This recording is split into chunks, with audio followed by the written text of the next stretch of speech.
Good evening and welcome to the start of a brand new season. As the sun sets here in the eastern states of Australia, the sun is rising here in Australasian sim racing and in particular the Development Series, where tonight we'll kick off round number one from Calder Park Raceway. I'm Lewis Wedding, and tonight, once again, joining me in the commentary box, Kane Gray, aka NZ Snipes. Snipes, how's it Yeah, going? pretty good, Lewis. We've had a bit of a break, bit of a summer series, some casual racing action and some pretty cool cars, but now it's back down to the more serious stuff as we know. It is a development series, but a lot of these drivers will be sensing some opportunities this year as they look towards a grid that has been shaken up by the departure of many of last year's top drivers. So it's all up for grabs. It certainly is. New season. We've got, I think there's at least 5 or 6 drivers offhand that have been promoted. So the likes of Nathan Higginson, Ben Hall, who himself was sort of out of the season halfway through anyway. But yeah, Lockie Locke, Noah Turra. There's also a couple others there. Zach Brown's elected to go up himself. So yeah, a number of drivers have moved up, have been promoted, or graduated, one could say. This being the development series. And yeah, a new class of drivers. We've got a number of new drivers out there tonight looking to obviously pick up some good results and a good showing. Things are a bit different though this year, Snipes. We do have another format. It's not just the 3 races in a night kind of format. There will be throughout the year some different rounds where there's a 2 race format and pit stops. So I know that was one of the things the drivers after Bathurst and the sort of longer race there that they had not many of them hadn't done pit stops before, and it was a bit of an eye opener for them when it come to obviously strategy and even just the execution of getting in and out of the pits. Yeah, I mean, pit lane drive-through is something that many of us have copped. I've certainly copped some. I'm sure you have too in your time. And yeah, it's just the fundamentals of, well, a bit more of actual racing, right? A lot of actual racing is actual pit stops and whatnot. So yeah, the drivers are going to get a bit more of a taste of that this year as we progress through the season. Tonight, I believe it is the triple sprint format, so I don't believe there is a necessity to pit in this one. Is that correct? That is correct. Tonight is the triple header, or I guess the normal format that the Dev Series Super 2 has sort of had for the last couple seasons. So there won't be too many changes tonight. It is a long pit lane, so you don't want to have to take a pit stop here if you don't have to, because it will cost you pretty much a lap. But yeah, no compulsory pit stops tonight. But from what we have seen throughout the practice sessions and online races, that has been fairly close. So a lot of close times, with the fastest time being a 56. Well, in the session currently, Lennart Gressel with 56.3 is the fastest. The overall fastest is actually Ryan Cox on a 56.3 as well, but a 3.06 compared to a 3.80 by Gressel. We also have Anthony Green on a 56.5, but yeah, we've got a good 8 drivers there, all in the 56s, and then a lot of drivers, almost the rest of the field. We've got 11 drivers, 10, 11 drivers there, all in the 57s. So it's going to be tight, this one, Snipes, and I think tonight's all going to be about sticking out of trouble for these guys, because if you lose time, as we've seen in many other circuits that they race at in Australia and New Zealand, if you lose time, you're not going to get it back, particularly in these shorter races. Yeah, 40 kilometers, very limited time to be able to work back from mistakes. A lot of the dev series, I feel, is about turning big mistakes into small mistakes, because mistakes will happen, people are learning, but I feel making sure you're not making so many big mistakes and being able to recognize when something is going wrong and know what to do is a really, really pivotal thing for people in this series, because as we all know, the key to it is being able to keep it on the black stuff. If you can do that in dev series, if you can be slower than most cars, but if you can just not make major mistakes, you're in for a decent result. Yeah, you certainly are. So, this corner, this circuit, brought the track map onto screen now. So it's only 9 proper corners. That little kink as they lead onto the drag strip is actually counted, at least by Wikipedia standards, whether you find that accurate or not, as a corner, but that is easily flat unless, of course, you're on 1% tyres and they're about to fail. But yeah, 9 corners, all of them quite vital. All of them can lead to a spin. Turn 1, you can spin on the way out. You can outbrake yourself on the way in. You've got turns 2 and 3. You've got big curbing there. You can clip the grass on the way into 2, trying to get too greedy. And then you can also drop it on the exit to 3. And then you've got 4 and 5, that very fast chicane. I know a number of drivers have gone off into the boonies over the years when we've raced here in the past, as well as end up on the wall on the other side, along the back stretch. And then turn 6 is very easy to outbrake yourself. 7, it's easy to drop on the exit as well as on the curb.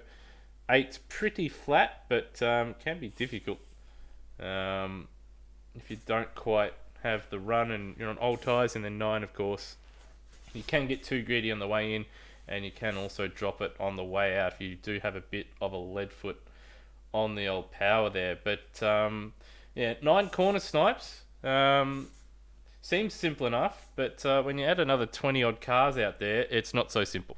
Absolutely, and on top of that, those three left-right complex, right-left complexes, sorry, 2, 3, 4, 5, and 6, 7, all wildly different. They're incredibly different in how you have to approach them, and there is, you're right, a lot of room for mistakes.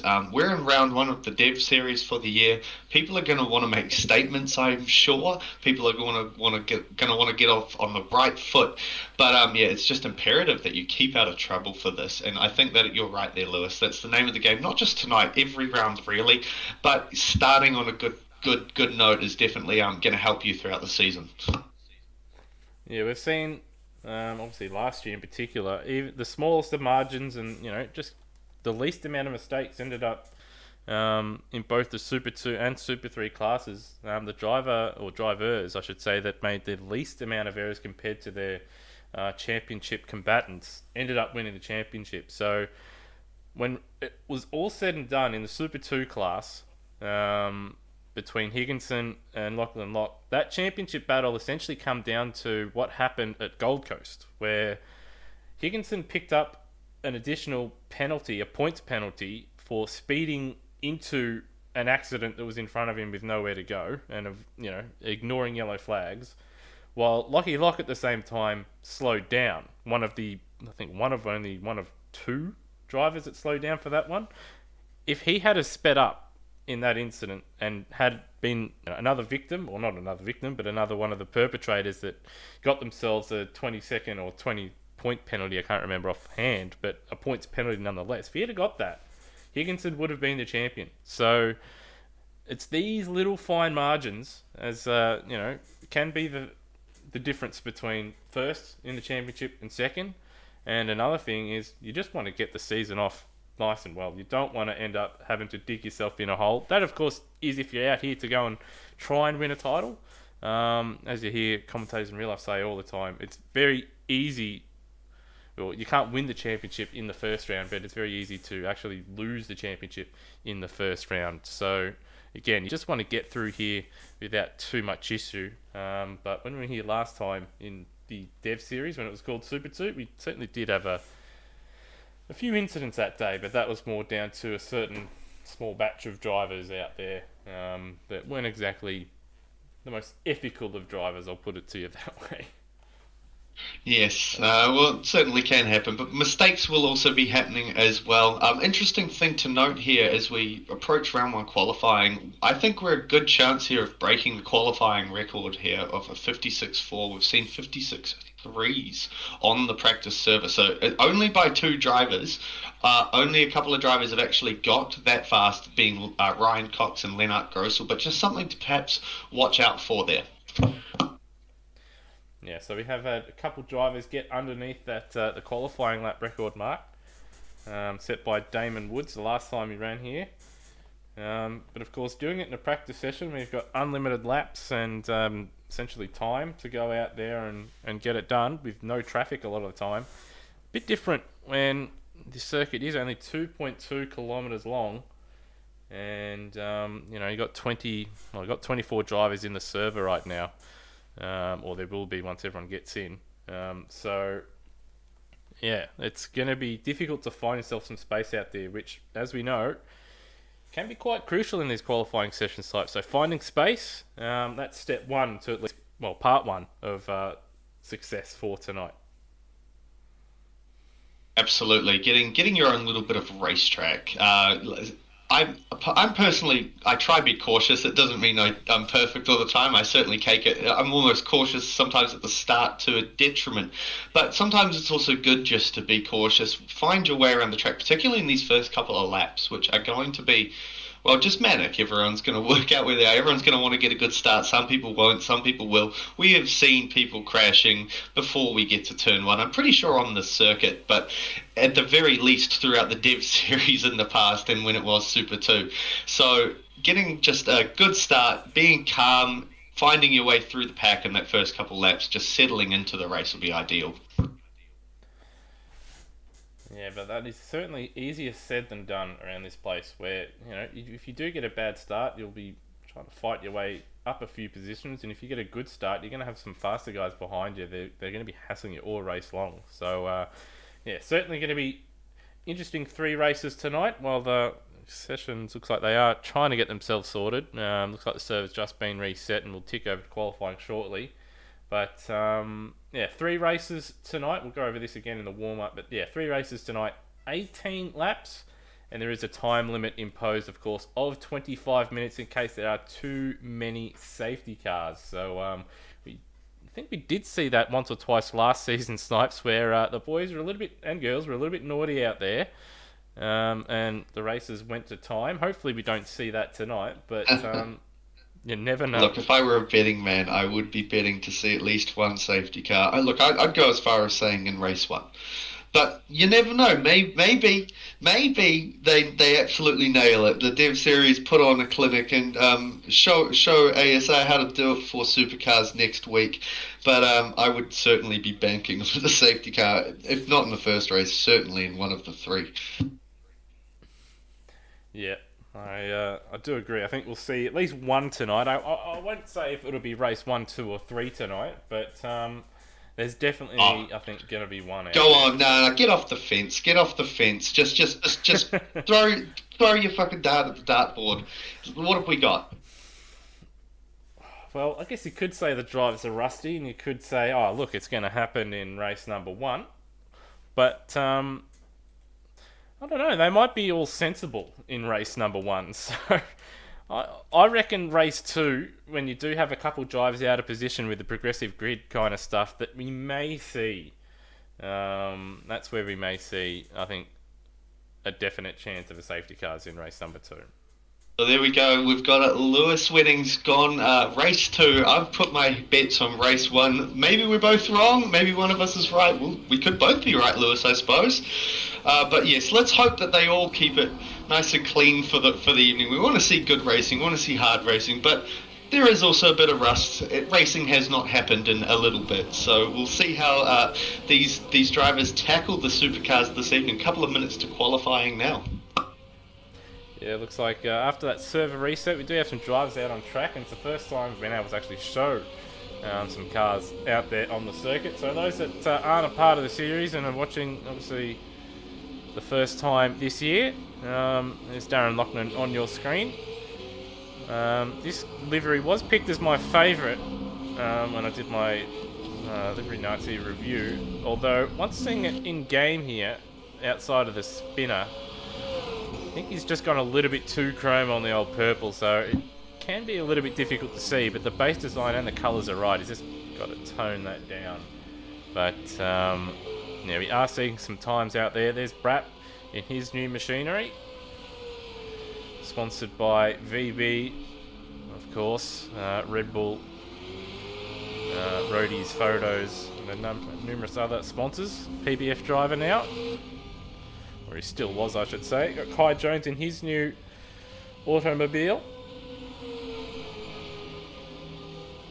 Trying to get these last-minute laps and practice qualifying runs. Kai Jones absolutely send it. That's the danger right there of that quick chicane, but a good recovery, all things considered, really. Quick pirouette and back to it, and now it looks like we're ticking over. Yep, and it certainly does. So here we are, the first, I guess, official session outside of practice, but practice, of course, doesn't really mean anything. So qualifying for the first session about to get underway. Snipes, obviously, we have seen times from live races with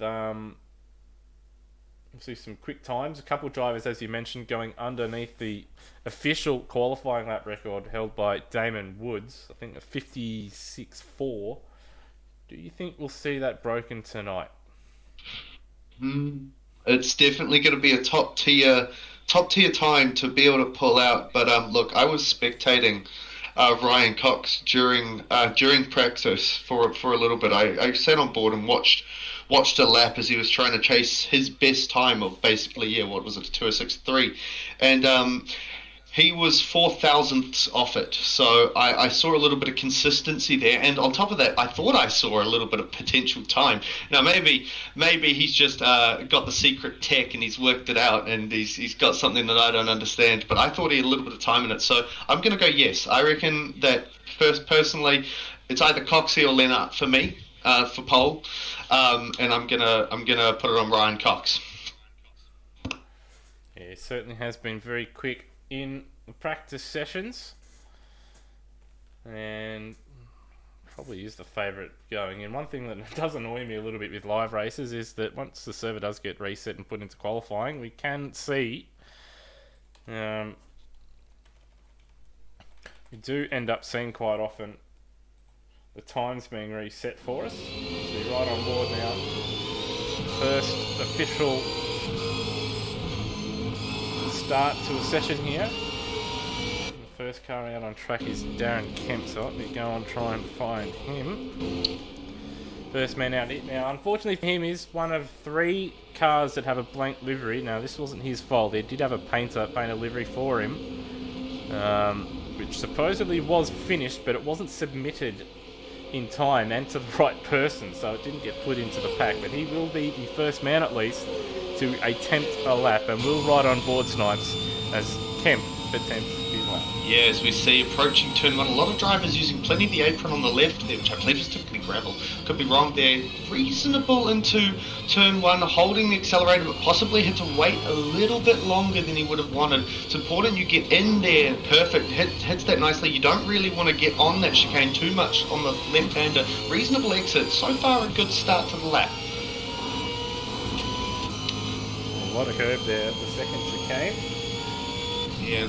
Let's see if it gives him a lap time, but here we go into, I think, 6 and 7. And now through, he's got a bit of traffic in front. It won't affect him on this lap. 44.0 at the middle split. And now squeezing on the throttle out of the final turn onto what is the drag strip and to the line. And Kemp will set a time of 58.1. Well, we'd call that a banker lap, which is kind of what you want to do out there. Luke Yeager going to the top now with a 57.6, but we'll expect that marker to definitely drop, and a 56.4 immediately from Ryan Cox. That's laying to them. That's a qualifying record. Well, there we go, straight off the bat. Did have a little bit of a helping hand by the look of it. Now, there is a number of these SES cars out there, Sideways Esports. Another one is Ayrton Felipe in the blue car on my screen. Should be updated to a white one, but someone, myself, did forget to put some things in the mod to sort that out.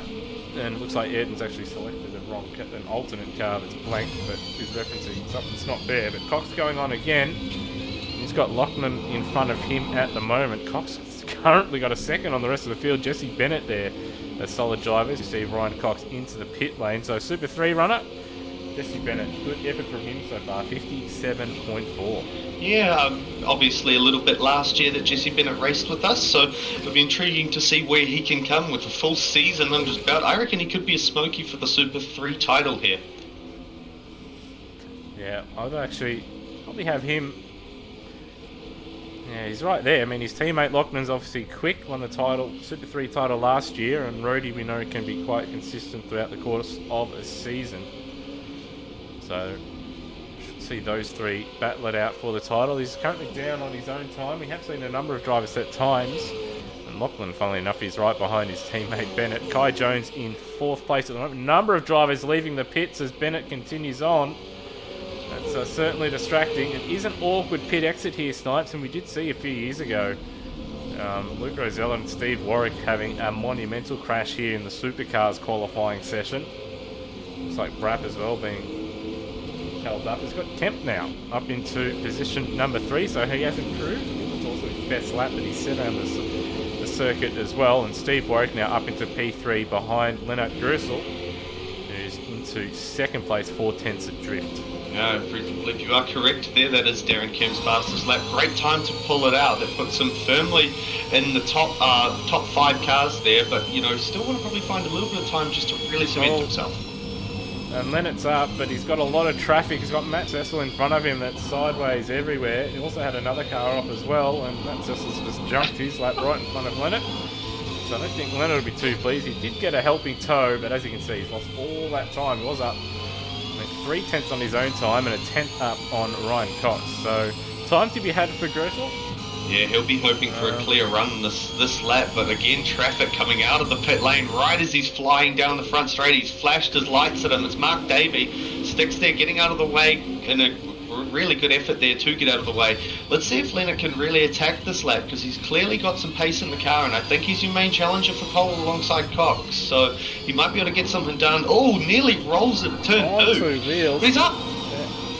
He's up. Up on his own time, but he's still down on Cox. So plenty of time in attack. We've got a car going slowly. Oh dear, I think that's Nether Elmian filling in for Steve DeVries, filling in for Brian Walsh there. It's a very awkward place to be going slowly when drivers are on a fast lap. So that would have cost Grusel a bit of time. Thankfully though, it's a short lap. He is up still on his own PB, but there's definitely more time in it. There's Rhodey around sideways. And yeah, a lot going on right now. Yeah, Dev Series is certainly back for the year. We can tell it's qualifying and it's chaos. Lennart Grosel does improve there to a 56.728, but still a few tenths to find to get Cox. Looks like he's pushing on for another lap. Yeah. Might as well cut back to him. Oh, no. We got Cox right behind Grosel. No, he's backed off, but we do have Cox going around again, so he's not satisfied with his 56.4. And he's up a 10th on his own time here. And maybe Grosel just following him to pick up some tips. Not a bad idea. Sorry to cut you off there, Lewis. Really interesting. I'm going to see if Ryan Cox does it again, but he's been going in quite deep here. But no, this looks a little bit more standard, but I've seen him going in deep and then taking a very narrow approach to, I believe it's turn 7. But he's up again. Oh, excellent. Look at that. This might be a PB. This is going to be in the 2s here if he can get it off the last corner. Did he get the traction down right? Didn't use all the road. Let's see. 56.359. So he did lose a bit of time there. Lost about a 10th of a second in the last sector, but still lowers that benchmark for the chasing drivers behind him. So you see Nether Elmian now move up into P5, so great effort from him. Looks like he got a little bit of a tow from the Honda electrical car in front of him. Can't make out that's a 422 car. We also have Steve Warwick 4th, but Anthony Green, another one making his debut tonight. Another one of the SES drivers out there. He's in the Dan Murphy's car. He's in the Super 3 class though, as you can see, in the FG Falcon. He might find himself snipes with a promotion if he keeps up with these guys. Yeah, that's some pretty reasonable pace from a Super 3 class driver. I would not be surprised if he does keep that up another couple rounds, you'd see him straight to Super 2, you'd have to fancy. So he's got more yellows out. Oh, every time I look up I see yellows flashing as the driver's going around or into the pits, but he's down on his own time here by a few tenths. I don't think he's going to improve on this. No, he does improve on this lap. As I say that, 56.8. He found quite a lot of time on himself in that final sector there. So still more time in it for Green. Yeah. And not far away. Darren Loughnane in 4th. Number of Super 3 runners here could find themselves very well up in the grid for the start of this one. As my English escapes me, but I'll just try and cycle through and see what's going on. Kai Jones now up into 3rd place. And again, there's a 422 car, just letting him go here. Stick with him. And a brand new livery for this year. He's down a 10th on his own time with a big slide. So I may just try and cycle through with a minute to go.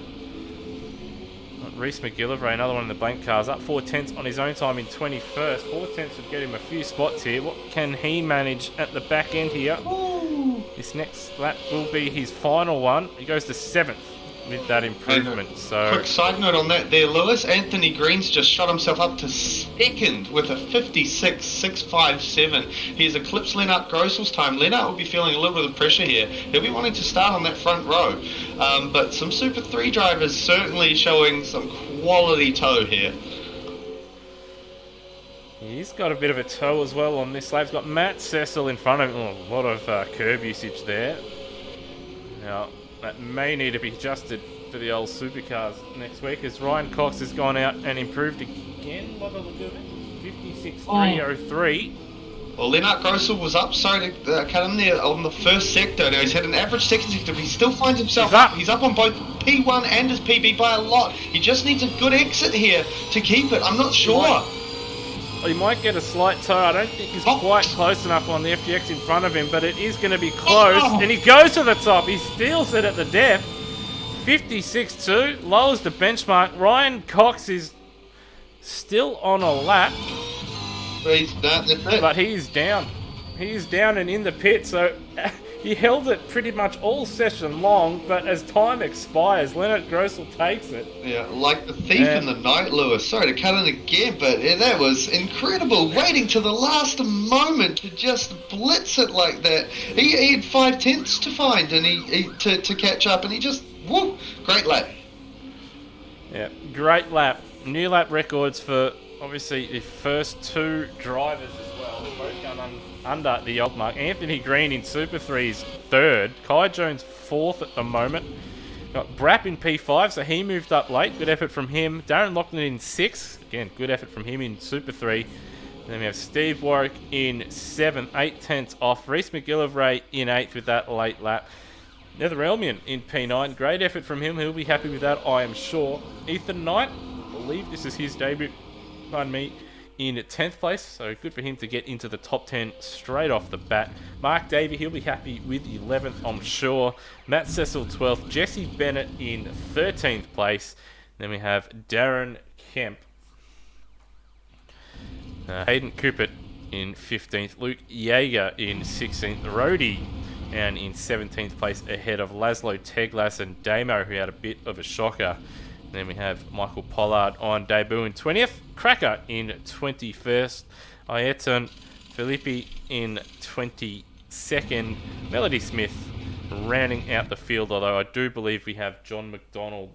He did crash as it ticked over, so we will have 24 if John can get back in. He'll have a bit of work to do, but what a session, right down to the final second. Well, the first qualifying session, Lewis, has definitely delivered. Now, we're going to see what comes out of it for the race. Quick footnote on John McDonald. He has shown top 5 pace in the practice session, so expect him to charge through the field a little bit. But yeah, fantastic effort from Lennart. I had my money on Ryan Cox there, but Lennart, he's been around ASR for a couple of years off and on now, and he's certainly shown his mettle in the first qualifying session of the year. Absolute clutch. Brilliant effort. Yep, and that's what it's all about. When the pressure's on, being able to be cool under pressure and get the lap done, and he's been able to do it. Ryan Cox obviously has been able to do it. They both went under the previous benchmark, and then a number of other drivers out there. Some fantastic efforts, and just looking at the gaps, I mean, the top 22 cars are separated by 1.5 seconds. Now, I know it's a short lap, but that is a lot. Well, that is not a lot of time separated between 22 cars, regardless of cars and circuit. So it is going to be tight for these drivers. You can pass around here, but when you're not that much faster, it's certainly going to make it interesting. So I can't wait for this one to take place. It should be in about 5, maybe 10 minutes time.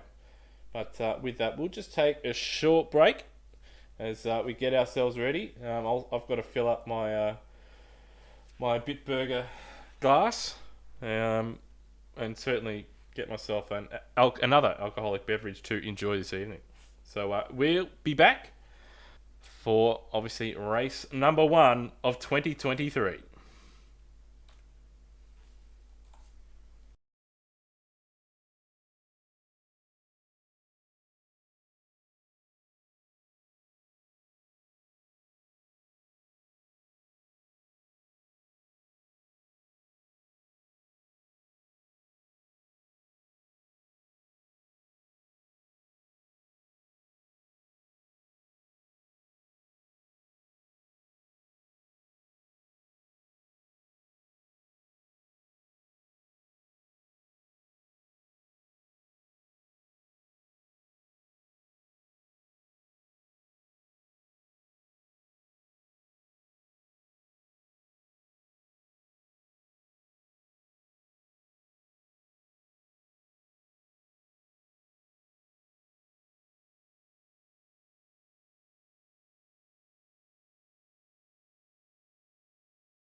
All right, and welcome back to round one of the 2023 ASR Development Series from Calder Park Raceway.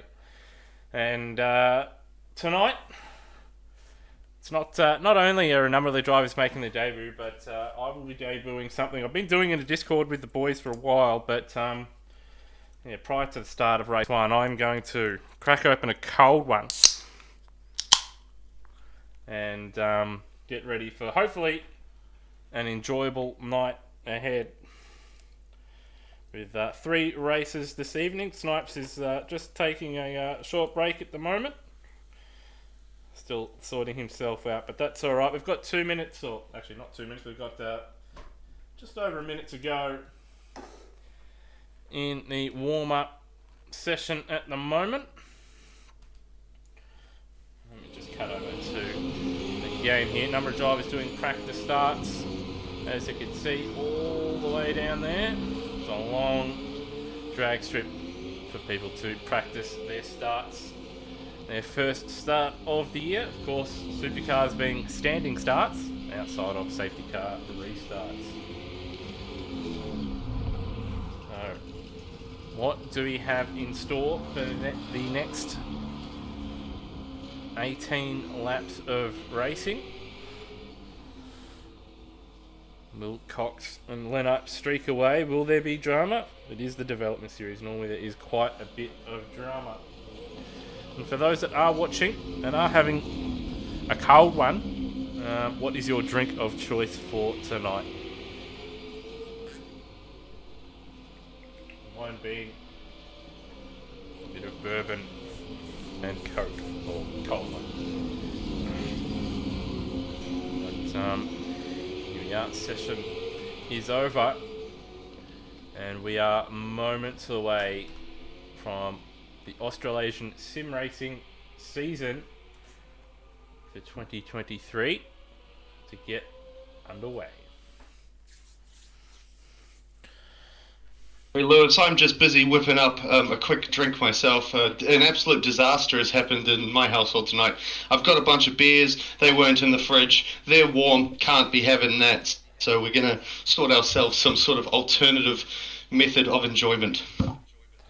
That is a disaster. So now I'd suggest it, but not suggest it at the same time. I did watch a thing on Mythbusters that they were able to freeze a drink in a can with a is it one of those fire hydrant? Those handheld fire extinguishers. I don't know if you have one, but if you're desperate enough, I mean, you could try it. I'm not sure how drink it would be, but I'm also not sure how drink it would be, Lewis. Honestly, it would be.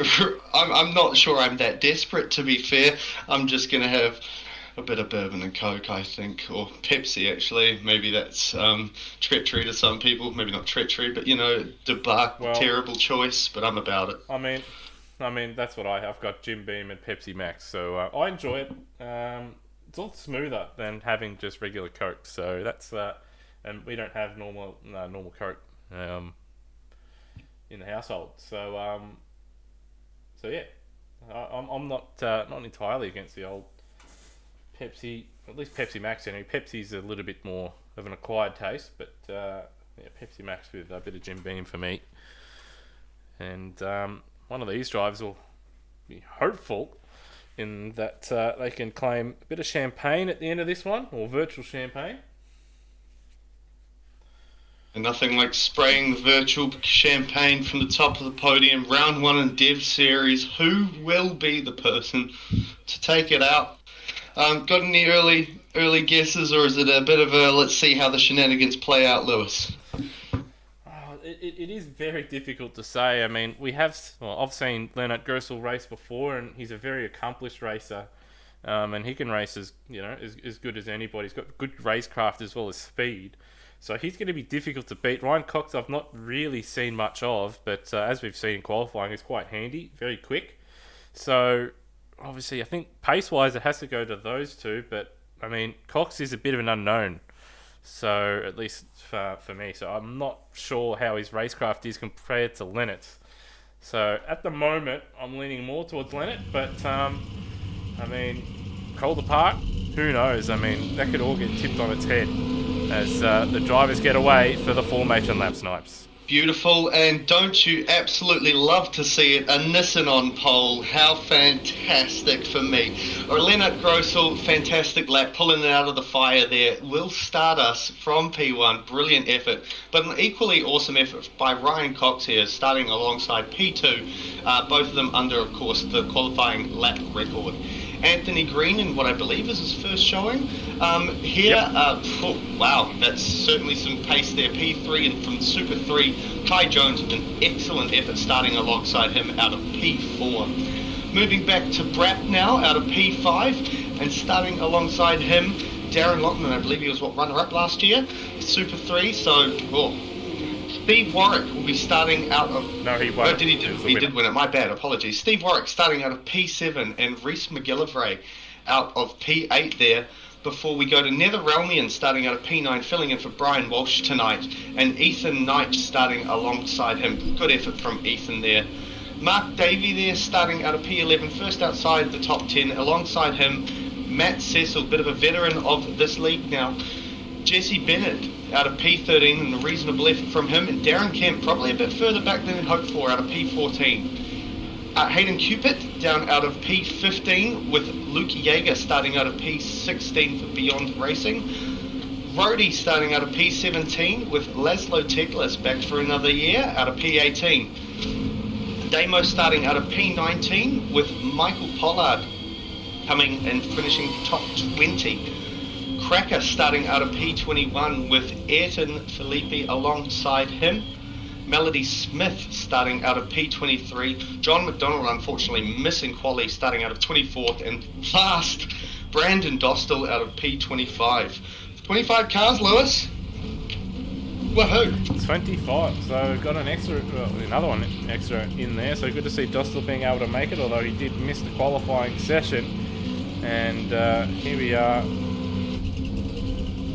about to start the 2023 ASR Development Series. Lights are on and away we go.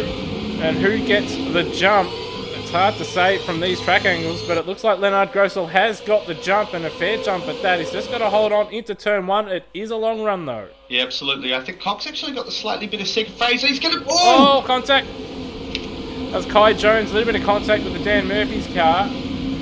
But they're able to, for the most part, get through there relatively unscathed. Yeah, Green down, unfortunately, a couple of spots there. But yeah, pretty good effort down round turn one for the Super 2 and Super 3 categories. And down towards the back straight, dangerous areas around here. Yeah, looks like they're going 2 and 3 abreast in some cases through the flip-flop. And still, we haven't seen any major fatalities of yet. We do see a car off. That's Lockman has gone off into the boonies, and there's a white FGX. Obviously, I don't know which one McGillivray that is involved in that, McGillivray. But at the end of lap one, it'll be Grossel, Cox, Kai Jones, and Brapp, who's right behind Kai Jones, as well as Green and Warwick. Yeah, an interesting little development here with Grossel and Cox both starting to pull away from the pack as we see Kai Jones being under attack from Brapp there behind. And Green also he's wide. Yeah, everyone's wide there. He's wide, yep, and that's not only Kai Jones, but Green wide. And Ethan Knight, he's had a good start. He's up into 7th, and Netherrealmian also up into 8th as well. So Steve Warwick up 3, Brapp up 2. As we see Ryan Cox pushing hard here, but ideal start for guys like Brapp and Steve Warwick, who now have a bit of space compared to the rest of the field. And of course, our front two got a 2-second lead as Steve Warwick all over the back of Brapp. He's certainly applying the blowtorch here. Steve Warwick, a bit of a veteran now as well. He's certainly done the dash a few times, but so has Brapp. They'll be pleased to be clear of the field behind them, but they'll want to sort this out pretty quickly because the front two will look at boosting it away if they do not. They've got some pace, those front two, and if you're battling, you will just bleed time. Yep, so 2.5 seconds now, and this guy's got a bit of a gap to Anthony Green now in position 5 as we see Ethan Knight and Kai Jones duking it out. Ethan Knight up the inside, can he hold it? As Breeze watches on, and he does get the job done. So Ethan Knight, solid start. up into P6, has avoided some of the drama, although he's ran wide there, and Kai Jones straight away going to have a look into the kink, but decides better of it. Yeah, unfortunately hard, really almost impossible to make a move there to even consider it really, so you need them to make a disastrous exit out of turn 3. But yeah, he's still all over the back of Ethan Knight. If he can apply some pressure, then it's still on, but it was very tight. Oh, we got big drama at the moment in P11. We've got Mark Davey. Ooh. He's got Luke Yeager all over the back of him. He's got, can't see who that is in the white cars. Grosel, fastest lap of the race. We've got a car off in the background. Not sure who that is, but yeah, McGillivray there in 13th. Watching on, he's now got Ayrton, his teammate behind him, Jesse Bennett 15th, and we've also got John McDonald up 7, looking to make a move now on Hayden Cooper and get his way up the field. We know he's got pace in that car. Unfortunately for him, just missed qualifying. A little bit of contact there as they go through turn 1. Yeah, no, but John will be looking to get through the pack, and he has done already. Plenty of spots, he's making a move, but this is the time to do it. Early in the race, everyone's bunched, you don't lose so much time. And still 14 laps to go. And he'll be aiming just to get himself in the top 10. Oh, deep dive! It's just caught out by the slower Bennett in front of him. And, well, that's unfortunately a big incident. Probably cop a penalty from that one. And Bennett there dropping all the way now to the back of the field. And looks like McDonald is going to redress that. As try to go 3 wide there. With is that Pollard, Loughnane and Teglas. As McDonald continues on redressing, so literally all the way to the back of the field. Lennart Grosel looks like he's broken the back as we cut back to the leaders here, Snipes. He's broken the back of Cox, who may have made a mistake. We didn't see it. We're looking at other battles. That gap now 1.7 seconds to Cox, and Cox himself has 2.2 over Steve Warwick, so he has got ahead of Brad. Yeah, it's eyes forward there for Grosel now. No immediate pressure on the rear. It's just, can you just put in the laps? That's what you got to do now. You got to not make mistakes. Probably goes a little bit deep there, locked up possibly a bit, but still looked all right. But yeah, he's a bit wide on the exit of 1, so Grosel just a couple of mistakes there. He just wants to keep it clean and essentially drive away. And obviously Cox really needs to put in the laps to get back up to him. P2's still a great spot to be, but, you know, no one likes finishing second. It still is a good starting point for the season. Anthony Green, speaking of good starting points, in P5 on his debut. Ethan Knight in 6th. Now the Realmian in 7th ahead of Darren Kemp, who's up 6 spots. Didn't qualify particularly well, but again, he's another one. Avoided the drama, kept it clean. And up 6 spots is Luke Yeager, another one. He's now up 7, getting by Matt Cecil, who's now trying to get that position back. Did see Reece McGillivray go a little bit deep there into turn 1. He's got his teammate right behind him. And then Mark Davey and Brendan Dostal recovering from the back behind them as well. So, number of battles on the circuit as Matt Cecil does some lawn mowing down there. Able to hold on to it. Doesn't lose position, but his rear tyres won't like that. Yeah, no, you want to be keeping your tyres as good to go as possible, lighting them up heaps is certainly not ideal. John McDonald still appears to be regressing. He's only just gone to the back of the field again. But plenty happening, plenty of battles. A big battle for like the P20 position there. It's absolutely loose. There's like 6 cars. So just having a look to see if McDonald... No, it looks like he has redressed, but maybe he's just given up too much time or made another mistake there. But... cut back live, and yeah, Dostal now looking to make a move, and up into 13th, makes contact with McGillivray, who drifts his way through, and then the Super 3 driver of Davey just says, I'll take both those positions, thank you very much. And back up to P12 ahead of the Super 2 runners. We had a poor run through turns 2 and 3, and he might give those positions up straight away as they go side by side through the flip-flop. There's no death, but certainly plenty of drama with all these guys at the moment. A lot of angst is building. Yeah. Hopefully they can all live to fight another day here as McGillivray again, a bit tardy. 6 and 7, and he's got Brendan Dostal up 11 spots right behind him. Yeah, he's just on the hunt there, Brandon Dostal. He's just wanting to apply the pressure, get past if he can. The 2 key overtaking spots realistically are turn 1 and turn 5 I believe it is, or 6. The right-hander at the back straight, so he's shaping up. Oh, Reece McGillivray, big move down the one. Oh no! Contact! Dostal's made contact there. It's not too bad for Davey, but it's a bit naughty there. Essentially using poor old Mark Davies as an extra break. It's allowed Cracker and Hayden Cooper to close in on the back of this battle pack, which is now essentially 12th, but I would expect to see Dostal and McGillivray break away from that now. Further up ahead, got Kemp and Netherelmian battling it out now for 7th place. Ethan Knight still in P6, but he's further down the road. What can Kemp do? Applying pressure. He should be shaping for a move at the inside. Nether's kind of just letting him have it here. He's letting him have the inside. He's not bothering to fight it. Deep under brakes, too deep, in fact. He's gone for a bit of a block pass. But Nether's up and under him on the inside, so you know if you're gonna make a move, you just want to pull it up right, and he just has gone a bit deep, and Nether's wise enough to it to stick it right back there. And behind him, Darren Kemp continues. Words are now hard for me, Lewis. Have another drink, mate. It'll come easier. But and with this battling going on, certainly encouragement for Luke Gager and Matt Cecil in behind in 9th and 10th. A bit further back, we've got Kraken out right behind Mark Davey, both in Super 3, and Davey with the lock up. He's got Cooper behind him. He's also ran a little bit wide, so all these Super 3 cars duking it out, and Cracker made the least amount of mistakes out of all of them. He's now up into 12th place, but of course he's going to be punching a massive VE size hole for Mark Davey to sit behind and close in, although looks like Davey hasn't had the most ideal run. It's actually dropping back a little bit. Yeah, definitely not quite the ideal run out of 9 there to be able to get good footing down the straight and be able to apply the pressure to Cracker into 1. But yeah, now from Cracker's perspective, he just needs to pull away, just put his head down, focus on the driver in front, which I believe is Ed and Felipe. So if he can just get his eyes forward, then he can possibly pull away from this pack chasing him.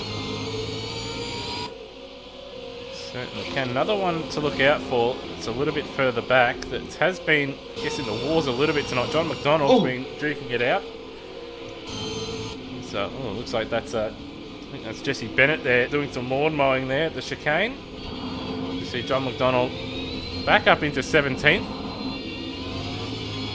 Yeah, unfortunately, with that mistake earlier for John and having to redress, it's really eaten into his race time, because you put back again and the field just decompresses, obviously, over time, slowly, so gaps get bigger and bigger, and those first few laps are really ideal. So John's got to keep his eyes forward and just salvage what he can out of this race now, because he's got pace to be well in that top 10. Certainly does.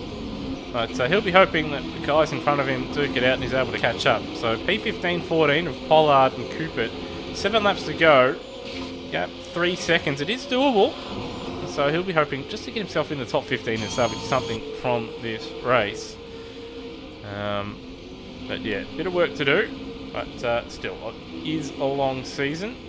Absolutely. As Pollard and Cooper continue to duke it out. We'll just cycle ahead just a little bit. Still have Netherelmian in 8th, but he has been overtaken here in the last lap.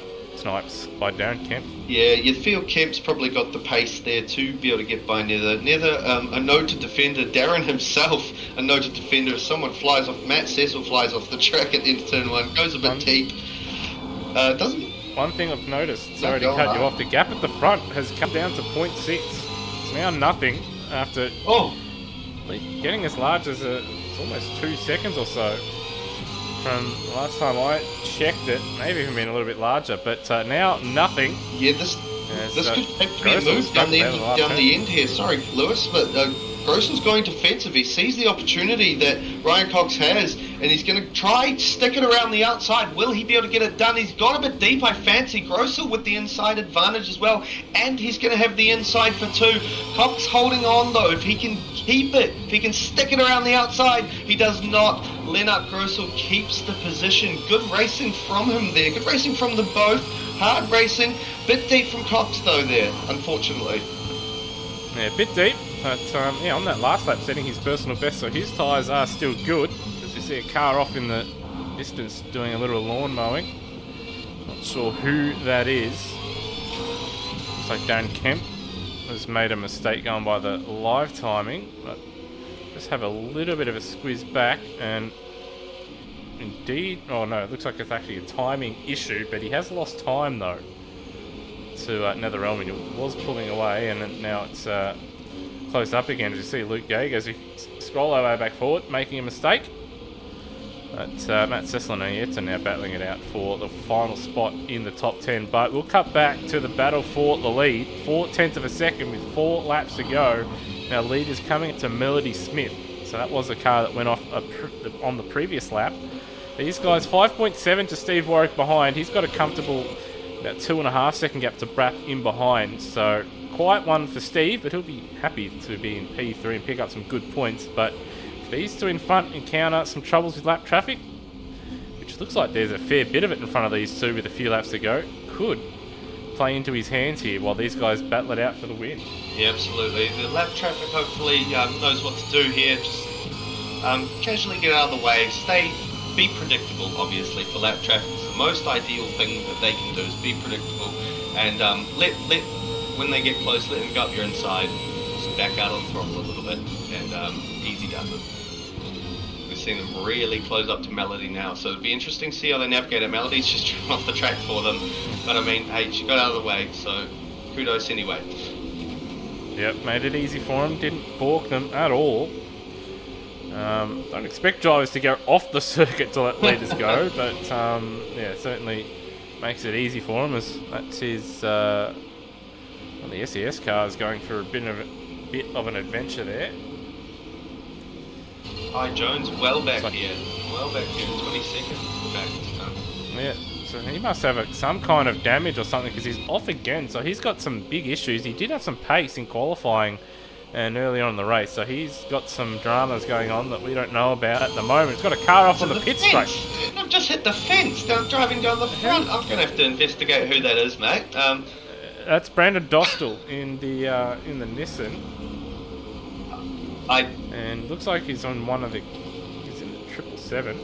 Possibly some sort of hardware malfunction or something, like surely, I'm not sure what happened here, but nevertheless he is now the next car in front of Lennart. Lennart's just flashed his lights, showed him he's coming, but Brandon doesn't have to get out of the way just yet, and he'd bleed plenty of seconds if he did, so it's about making it work for both parties at this point. But Lennart wants to get through because he's got a threat right behind him that can definitely challenge for the win. Yeah, you don't want to be caught out in the wrong spot. Just on the exit of a corner or mid-corner and allow the car behind just to keep that momentum. As you see, just Gersel just struggling on the way out of the final corner. Tyres, the rear left in particular for these guys, just starting to give up just a little bit. 4/10 of a second, just under 2 laps remain. Cox just showing the nose. And a lot faster through turn 1 is Cox, but it's all about the drive out. Despite all the sliding Gersel does seem to have, by the look of slightly better traction as Cox is sideways. And Dostal smartly gets out of the way. That's smart driving from him. But that mistake has cost Cox big time, and may have indeed cost him the race. Yeah, or at least a chance. Not a lot of time to go to make that deficit up. It's 6/10 of a second. It's less than a second. No, it is a second. There you go. Timing's updated through the second sector, so it is a second. But that's not it's not like he can't pull that in. But I think at this point now you're starting to rely on Lennart to make a mistake here or there. No, it doesn't need to be a big one, but he kind of needs him to make something. So there it is, there's the white flag for the drives. We haven't had a safety car here, which is good to see. Drivers have been relatively well behaved. As we see, Cox is deep. He's deep in the grass. Steve Warwick not going to be close enough to capitalise on that mistake, but it will certainly make it a lot more comfortable for Lennart Gersel, who can essentially just coast home from here. He can brake nice and early for this upcoming chicane here at 6 and 7, and that being said, he has outbroke himself and then almost loops it coming back on. So these guys trying to make it difficult for themselves. Dostal himself having a little bit of an adventure down there. So these guys are struggling at the moment, but Gersel slides his way out of the final corner and will take the first win for the 2023 ASR Development Series. Ryan Cox home in second, Steve Warwick home in third, a far cry from his bad luck last season. And in fourth place, Brap, another one who had a bit of bad luck. Fourth place, good effort from him, non-debut. Anthony Green in fifth. Ethan Knight in sixth. Great effort from him ahead of Darren Kemp, who just holds on to Netherelmian and Luke Yeager. So 7th, 8th and 9th. Ayeton getting Matt Cecil for 10th in the end. Cecil home in 11th. McDonald recovering to 12th in the end. Not a bad effort after having to redress early on in that race, it has to be said. Mark Davey home in 13th. Solid effort from him. Hayden Cooper in 14th. Teklas in 15th ahead of McGillivray, who's had a bit of an adventure. Up and down. Rhodey home in 18th. Bennett up and down as well. Bit of bad luck with that contact from McDonald home in 19th, but he does have pace. And Michael Pollard in 20th. Damo in 21st with Brenna Dossel 22nd. Kai Jones 23rd, although he does have pace in that thing. We just don't know what happened to him in that one. And then Cracker home in 24th. I don't know what happened there. I thought he was a bit higher up. Maybe he's picked up a penalty that we haven't seen, Snipes, because he shouldn't be 24th from the last time we checked out, but who knows? Maybe some late dramas there. And then Melody Smith, the last of the runners, and everybody finished, which is good to see. Down there in 25th position. Yeah, no safety cars. Everyone finished. A pretty clean race. I didn't see anyone sending anyone else. I mean, that's not to say it didn't happen, but I didn't see, or absolutely brutal sendings anyway. But a pretty good first up race. Shame to anyone who would have bet for the first race to be a safety car. They'd sure look like an idiot right now. Yeah, certainly. Oh well. So that's race one done and dusted. Some interesting battles. You didn't see, at least outside of turn one, that one, we did see a little bit of contact, but we didn't see too many major incidents. So hopefully we won't, the admin team anyway, have to deal with too many incidents. Of course, there is a lot of stuff that we don't see. I'm sure there's some drivers out there that'll watch the race back and the night back and be like, oh, I had a great battle. But it is difficult to sort of keep up with everything. Got 25 cars out there. You sometimes have a battle for the outright lead or Super 3 lead, and sometimes you've just got a 5 or 6 car train to sort of keep up with, which we did have tonight. It was looking like Gersel was going to sort of stretch away after sort of that 4 or 5 there, Snipes. But Ryan Cox seemed to be better on his tyres and was able to claw that gap back and gave us a race at the end there. Certainly, look, good entertainment from the front two. They certainly flexed their muscles a little bit in this first race. A bit of a warning shot to the field that, look, there can be a bit of pace coming from these front runners, and but some good showings throughout that race. I thought Darren Kemp driving up to 7th was very good from his start of 12th, 14th. Forgive me, but showed his class there a little bit and getting through the field, kept it reasonably clean from what we could see. But certainly John McDonald, after that early incident, getting back to 12th, a good drive, because gaps get big and it gets much harder to catch up. But overall, I think a pretty damn good effort from the field. Let's hope that they can keep it up for the second race, but perhaps your prediction will prove correct, Lewis. Perhaps they will, in fact, get all excited. They think they've settled into a race, feeling okay now, and then send it a bit harder this race. Maybe we'll get a safety car. Let's hope for that to not happen. Let's hope for another excellent race from the Development Series drivers. Well, in a way, yes. In a way, no. I mean, if we do get to, lap 12 or 13 and we do have some gaps, I mean, a safety car, could be interesting out there that does close it up, and you've got the leaders that may be a fair distance away, just sort of closes it up and they have something to think about from behind. So, who knows? But maybe, come race 2, Steve Warwick after, that race, finds a bit of time, maybe adjust some of the settings that you can change. There are some minor things in the mod now that you can, and car setup that you can change with brake ducting, rear wing, as well as the ratios, but the gear ratios, final drive, is actually locked per round for each team. You have to use the same as the rest, so you can't necessarily change that, but definitely, you could play around with the brake ducting, get a little bit more air into the brakes and they don't overheat as much, and then you can muck around with the bias a little bit, move it further back and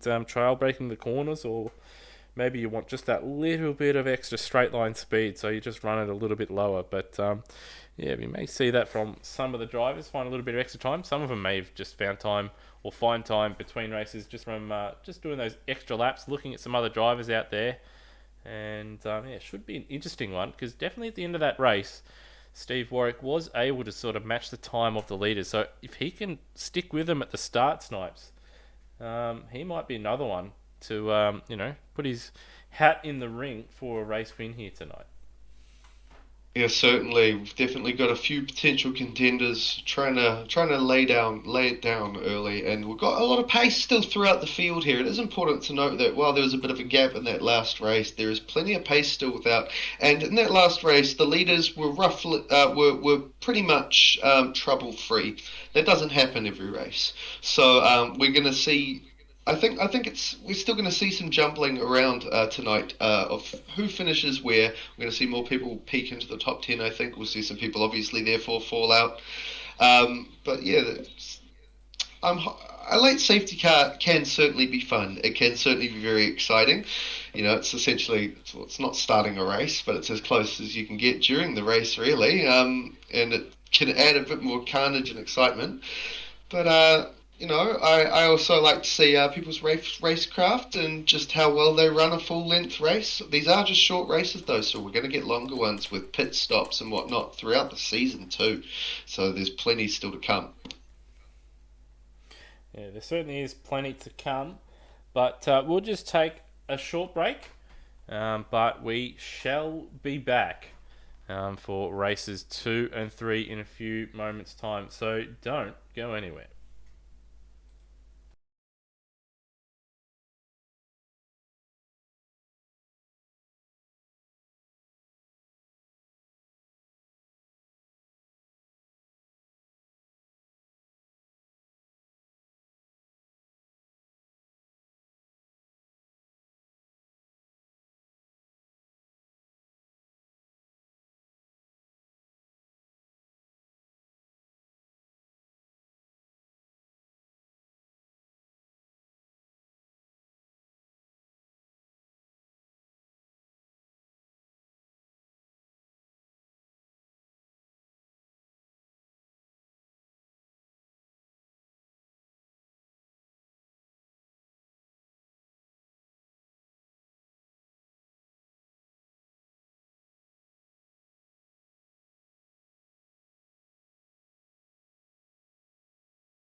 Welcome back to the 2023 ASR Development Series from Calder Park. This is, of course, the first round of, well, the ASR calendar outside of the summer series. But, we've had Lennart Grossel take the maiden victory. We've also seen a couple of Super 3 drivers out there as well. Snipes, I guess, earned their stripes. One of them on debut. Anthony Green out there finishing 5th overall and did qualify 3rd. So he's got a bit of pace in that thing. Also saw Netherrealmian, Steve DeVries out there finishing in a solid 8th place as well. But we did see a couple of other guys out there in the Super 3 class doing fairly well up until a couple of minor incidents, but one or two of them major. But interesting first race. What did you make of it? Yeah, I thought it was quite good. It's good to just have cars back on track, a bit less carnage than I thought. But to be fair, it's not necessarily a carnage track. There's plenty of rooms for mistakes, plenty of room to make mistakes, but there's also plenty of room largely when you do make a mistake. So in a lot of ways, I suppose it can be unsurprising if a safety car doesn't happen, but it's still not to say something won't come out.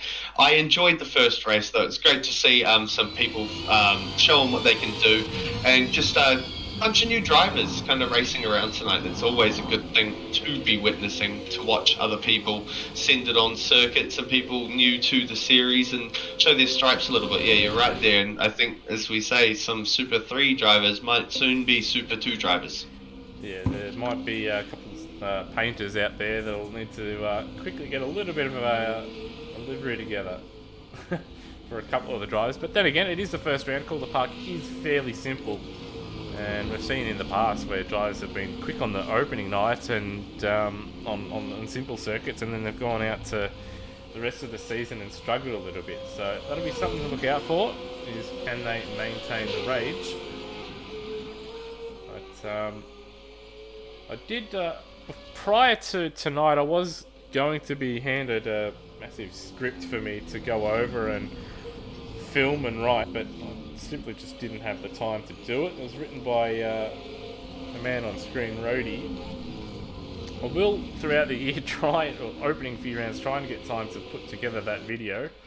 But I do need the audio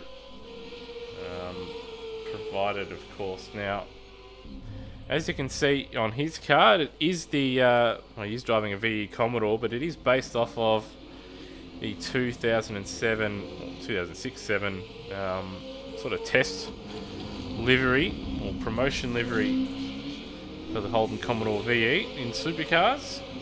But it is a little bit different, with some logos different, and the side is a bit different. It's got Lincoln Park on it. We see PBF. I think it's PBF Team Radio. I can't remember the exact name of it. I do apologise, Rhodey. You're going to kill me later.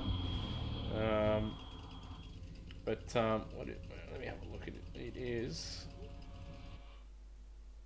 yeah, PBF Team HRT Radio. And Cracker in the sister car. That's in the black and gold and silver, I guess 2012-13 car of the future.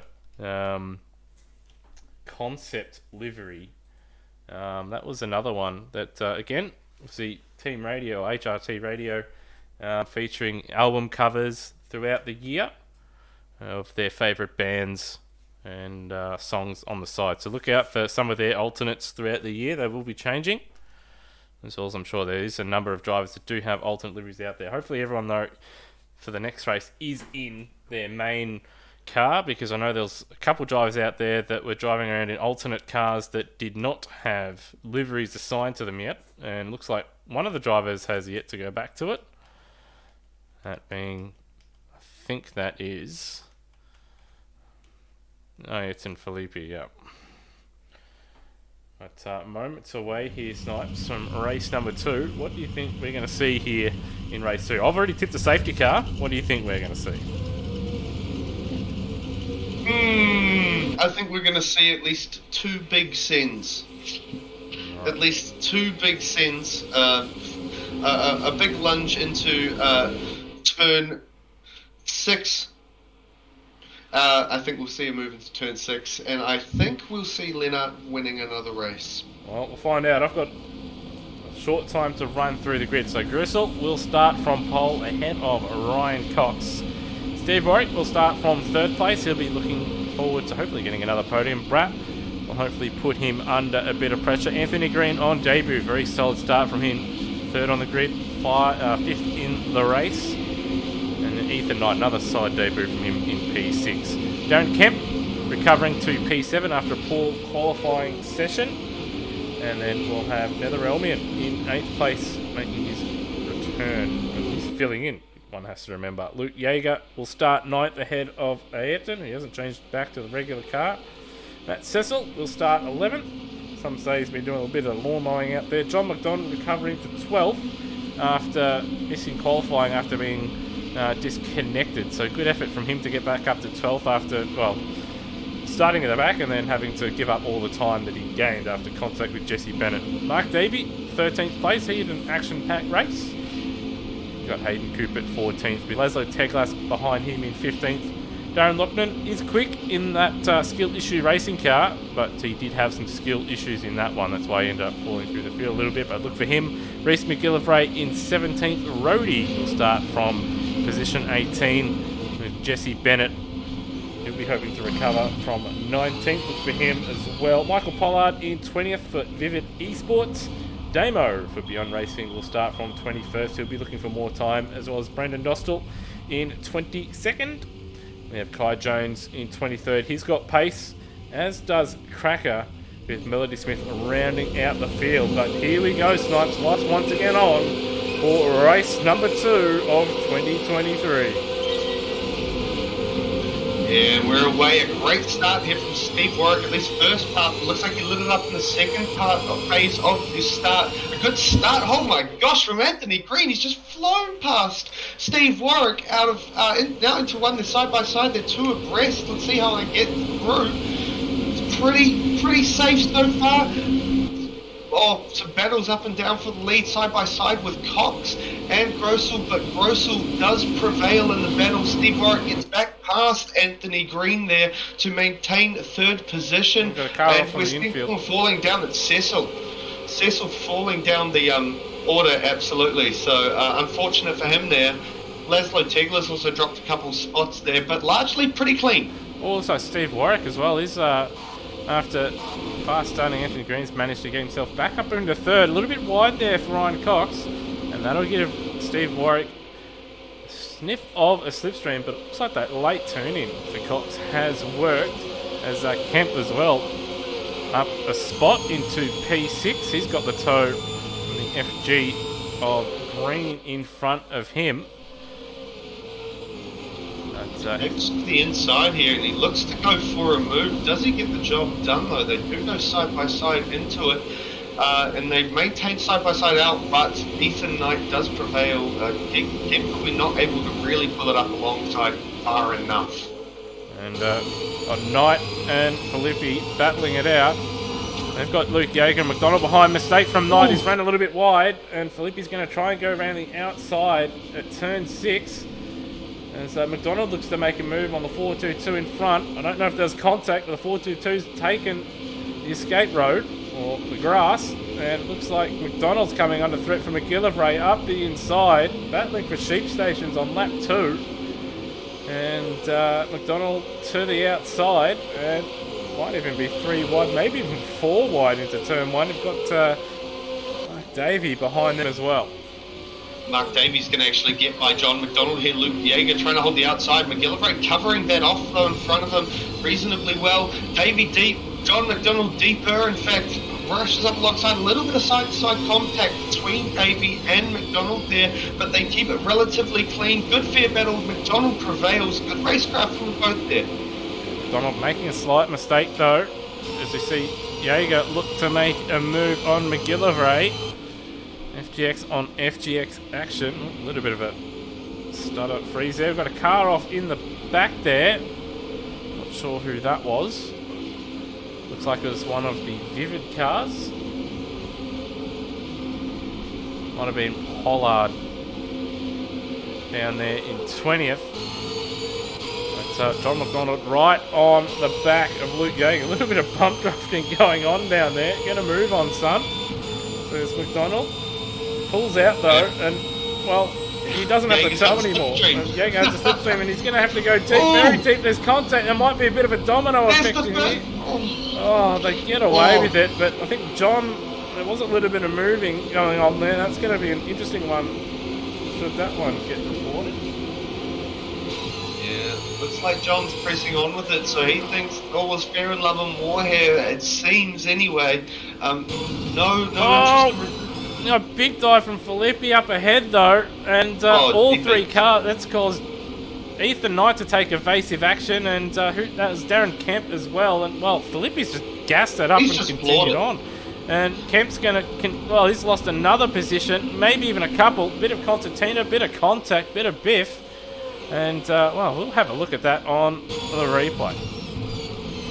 And, yeah, big dive, a bit of contact, maybe a bit of squeezing, I don't know. But neither of them are making the corner. And then Filippi's just gone, stuff it, I'm going to gun it. So, again, that might be another one that we may see the Stewards having to deal with. So cut back live, and McDonald and Kemp still duking out into turn 1. I do apologise for missing that. But it is all action here in the Dev Series. Yeah, no doubt. All on like Donkey Kong. Once again, 2023 is away, and this is a bit more of the Dev Series action we've grown to expect. A little bit of biff and barge, everyone gunning for it. The first race was settled, but now it has really picked up. These guys are starting to feel the rhythm of the cars. We see a move under brakes down there. It is Cupid down on Bennett there, and looks reasonably clean and tidy. Oh, Bennett's gone around the outside of him. He's going to try and hold on. I'm not going to do it at the last corner unless Cooper really outbreaks himself. Bit of contact. He's been turned. He's around. He's been turned. Is the yellow flag, and he's going to have to wait. He's got some cars coming. He's got Rhodey, Melody Smith, and a number of other Super 3 runners, and he's recovered in front of Michael Pollard there. So high drama. We've missed what's happened at the front. Gristle is the second ahead of Cox. We've missed what's happened to Steve Warwick. He's now in 4th. He was running in 3rd. We've got a Super 3 car now, outright 3rd. But Steve Warwick did show good pace throughout the race in race number 1. Yeah, absolutely, and he's pressuring the back here of Anthony Gray. He's looped it. He's half looped it anyway. He's gone off on the inside at turn 6, 7, and unfortunately now he's just going to probably have to wait. He's going to have to try and get back on the track safely in a fair manner. He's putting it on now. Reasonable effort, I fancy. It's a bit tricky to kind of get back on the circuit there. Not a bad effort. On the replay, just made the slightest of contact, and in real life that wouldn't really be much, but in sim, obviously sims can do some funny things. Contact at the wrong point, I should say, and unfortunately for him, he's gone around. But he's got Cecil looking to make a move, and it's got a big dive in front of him. That's Kai Jones. Cecil up the inside of Warwick. He's going to get that move done. Yeah. But he's then gone on and missed the chicane there. Warwick now looking to recover some positions here. Both of them taking liberties with the old chicane there. As we got Kai Jones now having a look at the Super 3 VE in front of him. And, wide. Off goes the 11. Yeah, Mark Davey there, unfortunately, losing it and having a bit of trouble there on the exit of 8, heading into the last corner, unfortunately for him. And now he gets tagged a little bit by Cecil. Gee, it's not been a good couple of corners for Sticks there. Not really too ideal. Down a couple of spots, but still a bit of time in this race to claw some back. Well, after what we saw, it looked relatively clean in race number 1, but we've certainly seen a few more elbows being thrown out in race 2 here, Snipes. So hopefully we don't see it go beyond what we've seen so far, but I think drivers now just starting to get some of that red mist back. Yeah, racing is now well and truly back. A reasonably gentlemanly first race, at least from our perspective, but the second race has certainly been a little bit more bump and grind, a little bit more pushing as people try to establish where they fit in this large Super 2, Super 3 development series pack as John McDonald there gets a bit of a wiggle trying to apply the pressure out of 9. Unfortunately, it's going to ruin his run all the way down the straight trying to chase Felipe. As we move to spectate Darren Kemp now, he's got Ethan Knight ranging up behind him. He's tucked into the slipstream. Darren Kemp's going defensive, as we know Darren Kemp does. Now, Ethan Knight's tried to chuck it on the inside. There's contact there. Darren Kemp narrowing it a little bit too. So it's, a bit of give and take from these two combatants here, but no harm, no foul. They live to fight another day. But yes, it's certainly all on in this for P7. Got a recipe for disaster here. Those guys battling on like it's the World Championship for 7th. It is 7th, but it's not the World Championship. Once again, Knight now trying to go around the outside. Kemp going defensive. We know he's a very difficult man to pass. And Ethan Knight in his second race finding out the hard way that you don't want to be stuck behind Darren Kemp, that is for sure. And now got a number of cars right behind. You've got Jaeger, Netherelm, not too far away, and then you got the two skill issue FGs as well, not too far behind as well. Once again, round 3 now, around the outside, at least the one we've seen. Not really going to pass around the outside turn 1. Yeah, now Jaeger really starting to buy into this battle, starting to put the pressure on Knight behind as we look back. Yeah, Jesse Bennett off the road, and Jeepers creeped someone else off the road there, but some sort of incident happened at 1. Possibly sent it in a bit deep here in the break, under brakes. Looks like he did. Oh, his contact. Oh, his teammate sent him. His teammate sent him, and then the other car there, the 6, that went off on his own, as did the guest car of Dostal's who cut back live. But there you go. We'll see Ethan Knight running wide there at the last turn. He's got Jaeger alongside him. I'll just cut to a replay. I just want to see how we got to that.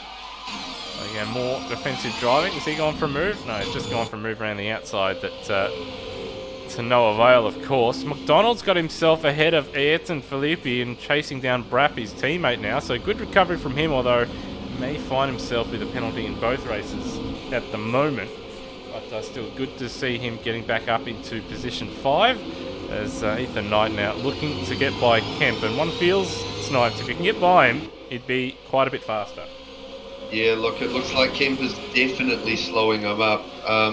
He's got a bit more pace, but you've really got to set it up. You can't just pull a move on Darren Kemp that you haven't set up well. Sometimes you've got to get your elbows out a little bit, especially if he's willing to. But it's really about balancing the aggression of it. You need to almost, he's going to defend very hard, and he's going to squeeze you to heck. So you need to bully him a little bit. If he does, you need to hold firm, but also pull off a move cleanly at the same time. It seems almost contradictory, doesn't it? But you need to both be clean but authoritative. I think that's the better word, authoritative. Yeah, you've almost got to set him up. If you are close enough to sort of, get him to go defensive, you have to make him commit to being defensive and then set it up almost for a corner later where he goes to the inside for a corner and then he has to defend.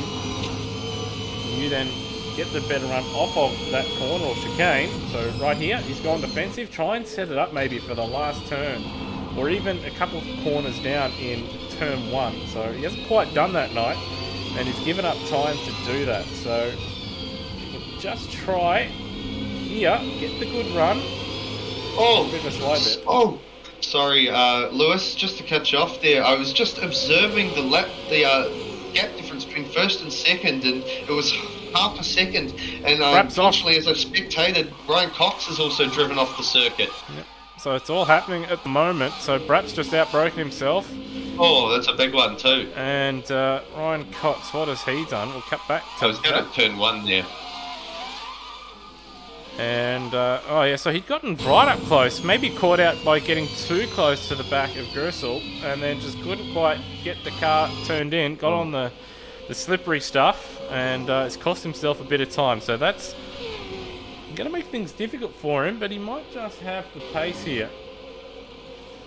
Quick footnote here, Lewis. Yes, he does look like he's got the pace. John McDonald all the way up in P4 now, starting race 1 from essentially the back at a pretty average first race in a lot of ways, but still made up plenty of spots, but now up 8 to find himself, with Anthony Green in his sights for a potential podium.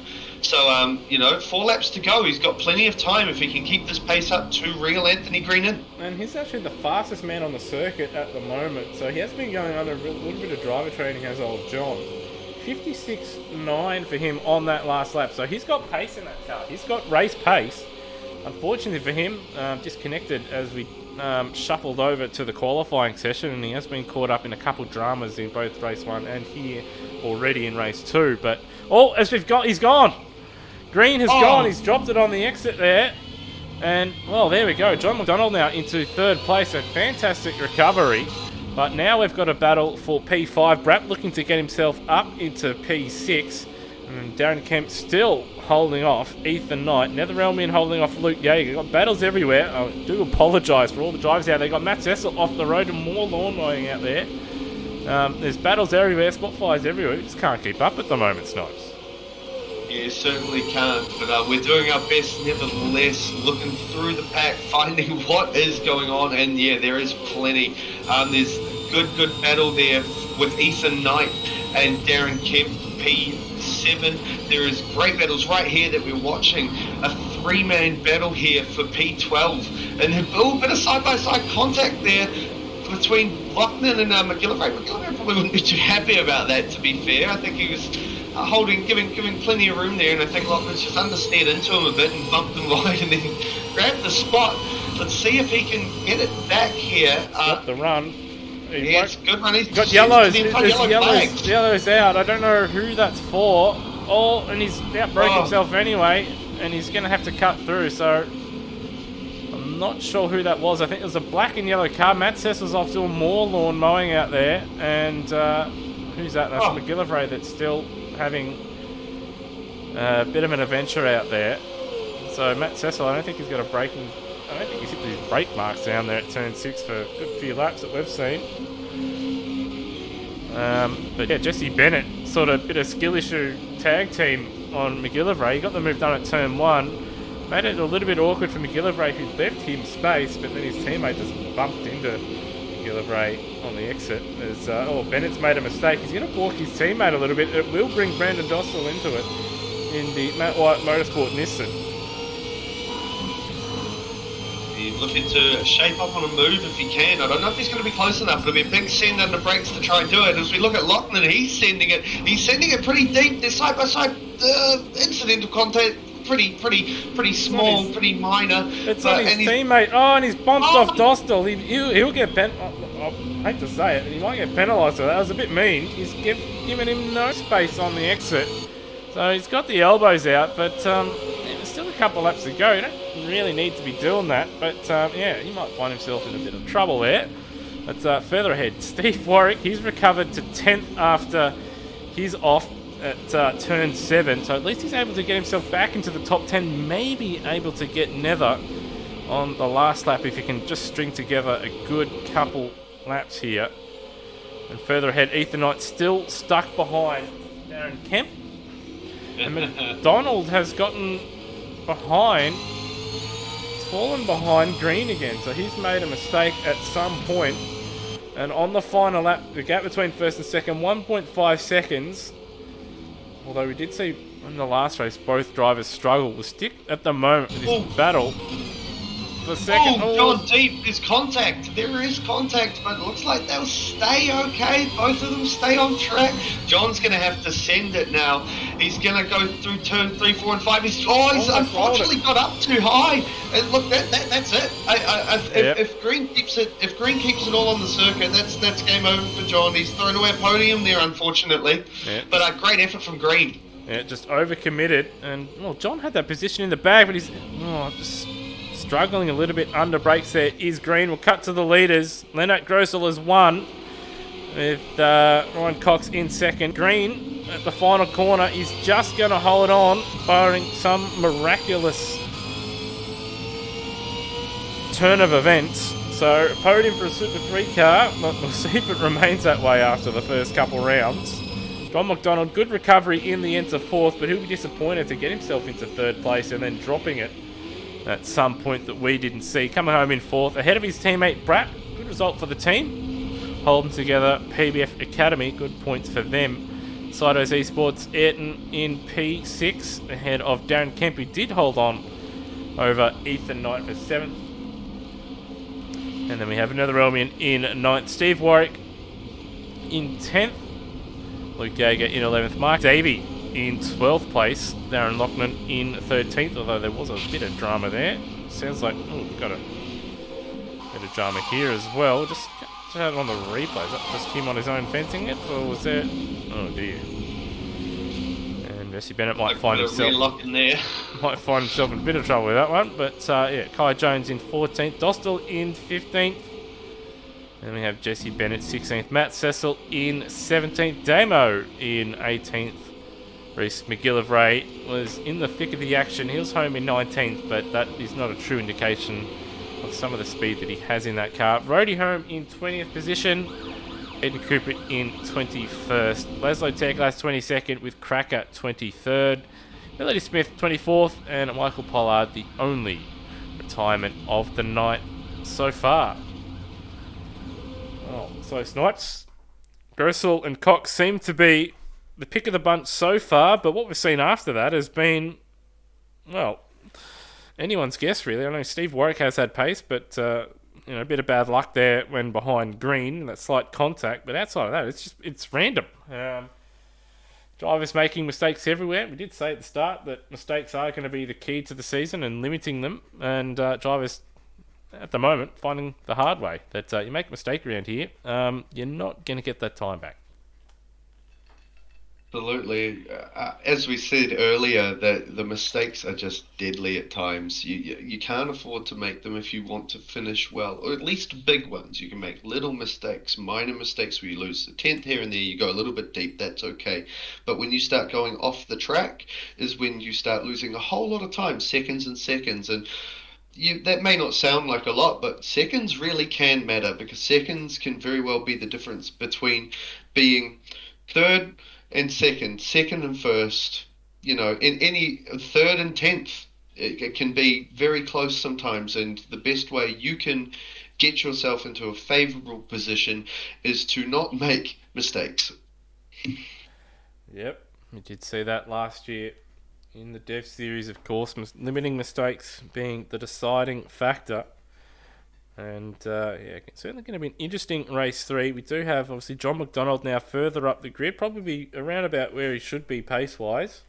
Although, given his pace, he probably should be third. But, of course, a couple incidents starting from the back in for race number 1 has curtailed his chances tonight. But he'll be hoping race number 3 goes his way and he's able to put the fight up to the front two, who have been comfortably head and shoulders above the rest of the field. But yeah, that midfield very, very tight. And already in race 2 there, we did see the red mist just start to creep in to the drivers. A little bit of frustration, a little bit of desperation. And that seems to be a bit of a hallmark of these sort of second-tier series snipes. So going to be something to look out for in race 3, whether we see another, expansion of that aggression, or if we see drivers just start to taper off a little bit and drive it a little bit smarter. Yeah, absolutely. And, we said it a couple of times during that race, and we've said it many times throughout the last season of Development Series racing, stuck behind Darren Kemp.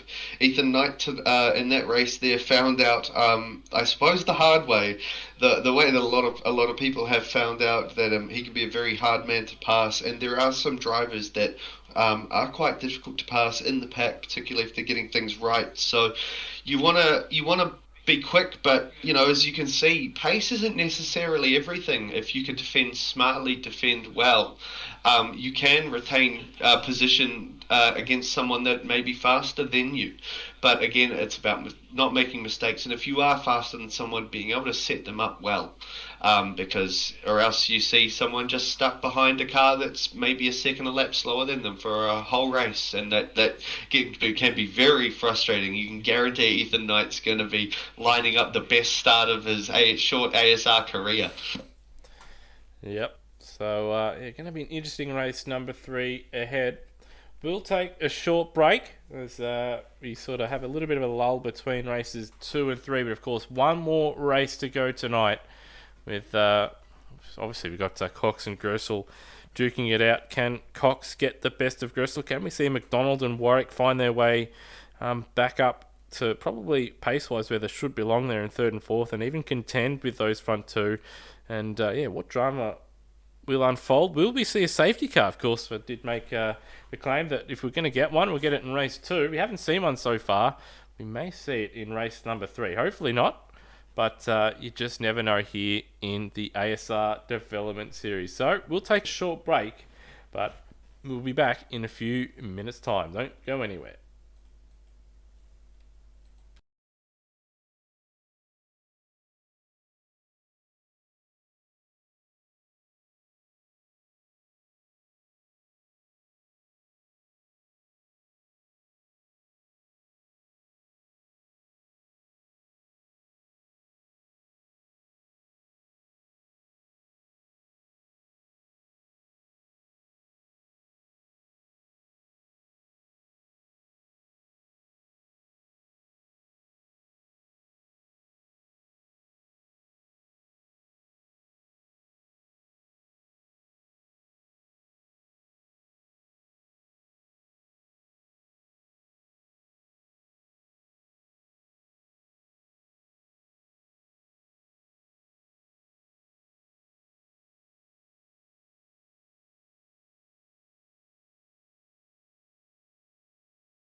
Right, and welcome. We're not too far away now from race 3 of round 1 of the 2023 ASR Development Series here from Calder Park Raceway in the sort of northwestern suburbs of Melbourne. Pretty much all the hills around this place, or at least within the precinct, have got all kinds of rubbish and asbestos kind of stuff in there, so they can't really do too much work to it. But it is good to see in real life that there will be, hopefully, a return to racing. They are upgrading the circuit for some state level racing. The state series is returning later on in the year. October, I think. That's just going purely from memory. I'm not entirely sure. But yeah, it is good to see that in real life this circuit will have an official capacity in racing once again, and possibly opening the door to some more serious racing down the line, providing it's more upgrades. But in the meantime, we have some pixel racing around the venue. This week it is, of course, the ASR Development Series. Next week, on Friday, on the Outworld Broadcasting Channel, it will be the main Supercars Championship. And Snipes can't wait for race 3. Also can't wait for next week as well. Yeah, absolutely. Firstly, good to finish the racing evening here. Been reasonably clean, I'd say, across the 2 races. Let's hope we get a third. And of course, yes, the quote-unquote main event next week, ASR Supercars. I'll be racing around that. Catch me at the back. And sure, Lewis will be doing reasonably well somewhere towards the pointy end. We'll see. I'll probably be wobbling just as badly as anyone else out there. But we'll give it a go anyway. Oh, anyway, our grid is lining up. We are preparing for... No, I've just dropped, in fact, for another race out of... Well, Calder Park one more time for the Dev Series. It's been a good couple of races. We're about to get the green lights for the session, and leading us away, well, for every race so far until the last one, Lennart Grossel. And once again, joining him alongside out of P2 will be Ryan Cox. Coming out of P3 has been a very impressive Anthony Green tonight, but he's going to have a John McDonald nipping at the heels there, probably wanting to get by early. I am curious as to whether John McDonald will have the pace to be able to challenge up front.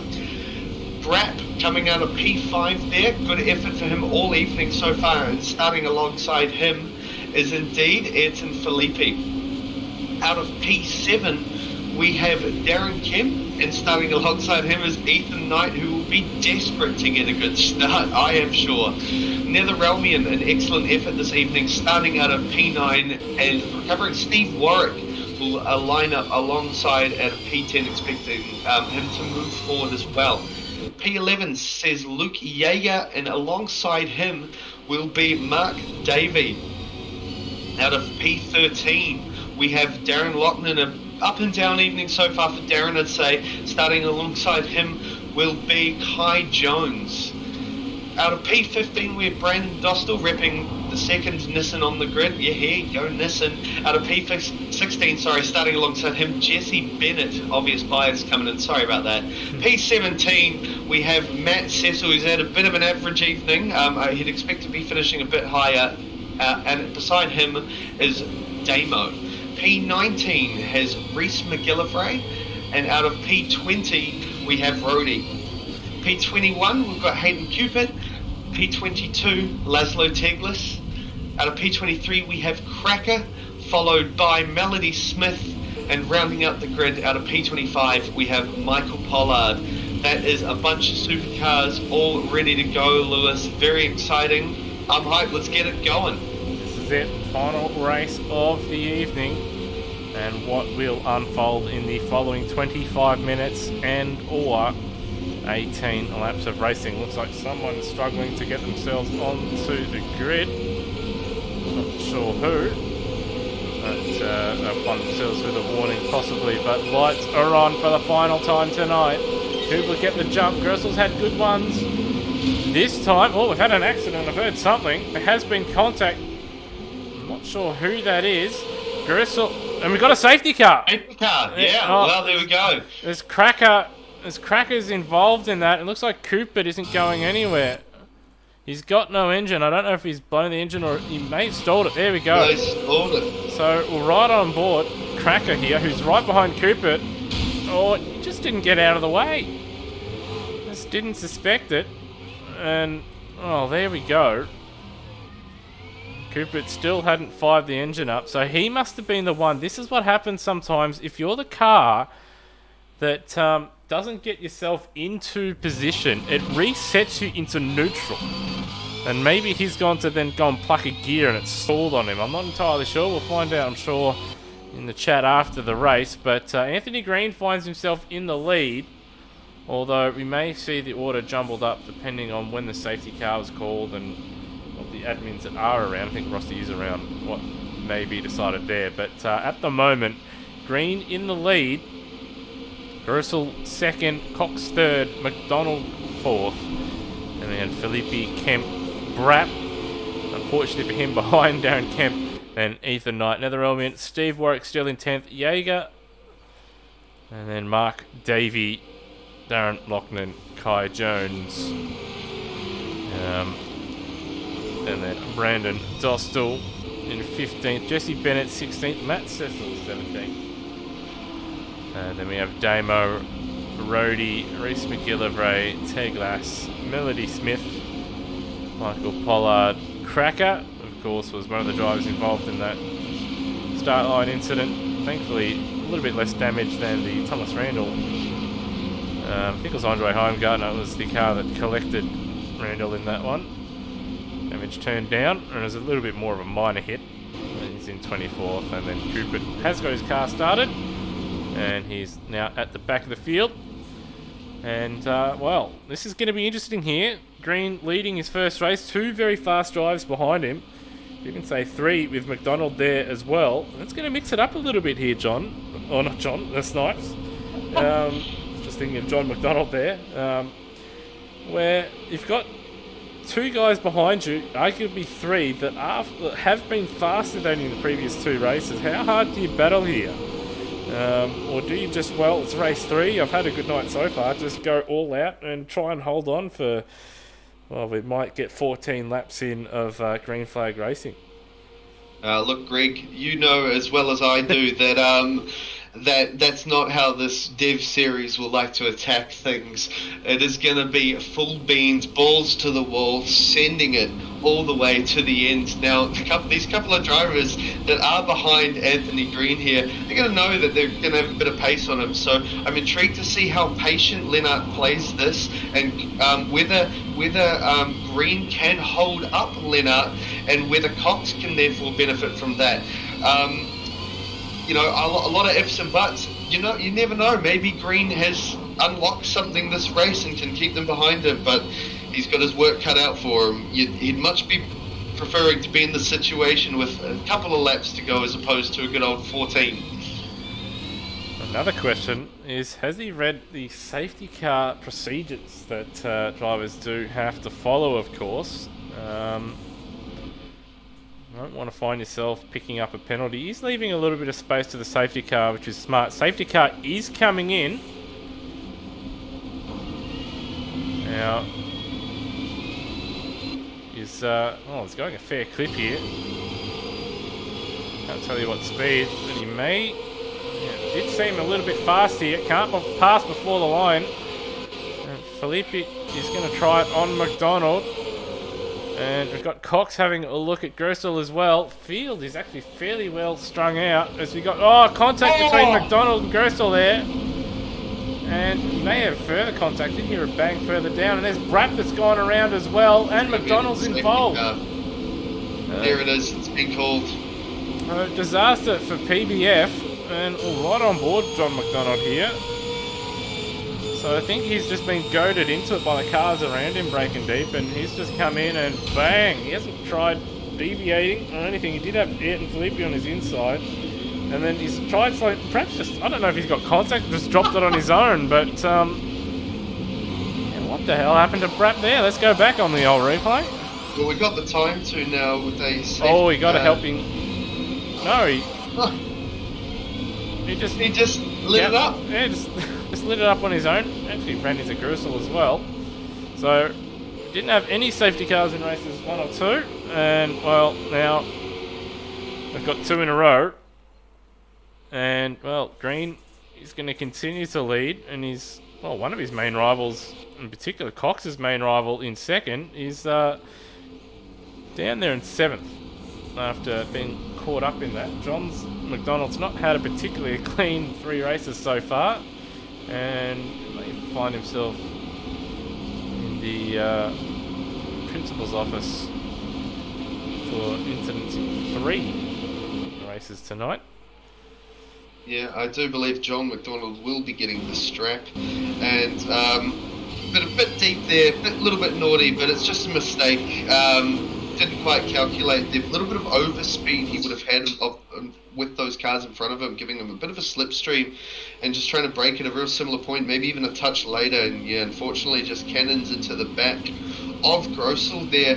Now, interesting thing this now creates is perhaps, you know, with Ryan finishing second in both races, second again, can't cop a break, he'll be desperate for a win here. But he'll also be hoping that Leonard has a hard time now, back a little bit further in the pack, back into the top 10. So, you know, still only a few cars in front of him, but that's still a lot more chaos than being in the top 2. So, you know, a lot more for Leonard to worry about. If Cox can focus on attempting to get past Green, he may be able to sneak out of this weekend with the championship lead. Well, what is going to be interesting and difficult for a number of these drivers is Darren Kemp's now into 4th. We know how difficult he is to pass. He's got Knight behind him, who struggled in race 2 to get by him and didn't really commit to a proper move. He did have an attempt into turn 1 that was adventurous, although there may have been a bit of 2 to tango with that. With Kemp making it very difficult on the way in, but he's got some fast cars behind him that are not going to be as patient and do have a significant pace advantage over both of them. That's going to make it interesting. He's got obviously Steve Warwick and Lennart Grosel, who probably about half a second a lap faster than Darren Kemp, which around here is quite significant. So that's going to be something to look out for, and if there's going to be drama on this restart, that might be the first place. But hopefully there's not more drama in terms of safety cars and incidents. Hopefully it's just all clean overtaking and side-by-side action. The safety car lights are off. Going to get going once again. And again, we'll just ride on board and see if Green does follow the old procedure. He's going a little bit quickly again, and Felipe, he's got overlap before the start-finish line. He might find himself in a bit of trouble with. The driver's not following the old safety car ruling. Looks like we're 3-4 wide here into turn 1. Steve Warwick's deep under brakes. Contact with Kemp. Bit of a snooky game, but Kemp's going to hold on to it. And it's just going to bottle all these cars up and give the front 3 a bit of a gap. Steve Warwick having a look, but around the outside goes Knight.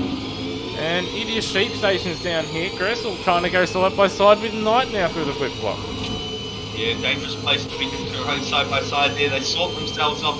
Grosel all over the back of Knight, as you would expect him to be. He's confident around here. He has plenty of pace. They go side by side. Knight holds on, but Grosel around the outside turns to the inside. Job done. Great move from Grosel. Fantastic racecraft there to get that done. John McDonald there poking his nose in under Steve Warwick behind. He might get a reasonable run down the front straight. No, not quite, but he will benefit from the slipstream. He is a bit closer to Warwick than Warwick is to the car in front. As we look towards the front, where Cox has made a move on Anthony Green and he's got past into first. Now that may be very important. Can Grosel claw this back and fight back through these few cars in front of him? A very, very difficult man to pass coming up though. Darren Kemp. No, the same stable. We'll see Green and Cox. So not too hard a racing, like what we've seen with some teammates in this one already. But yeah, Grosel now versus Kemp. And Kemp going defensive. We saw Grosel go around the outside a lap before. He's going to try it again. He's going to try it again. Can he pull it off? Kemp's holding on for now. Will we see Gressel? Oh, he's on the grass. He's sideways. Can he hold on? Now it's his turn to go around the outside. He does hold on. Got it. He does have the run. That is a fantastic pass from Lennart Gressel. Wasted no time getting that job done. He's 3.6 off the lead. But what a pass. It opens the door as well for Knight. He's got the run, but he has to hold on around the outside of turn 1, which isn't easy. Side by side with Kemp. Here we go. And Kemp just holds on. Will Knight go for the switchback? No, hasn't got the run. And now opens the door to Steve Warwick and John McDonald in behind. No, he's got the run. Oh, a mistake.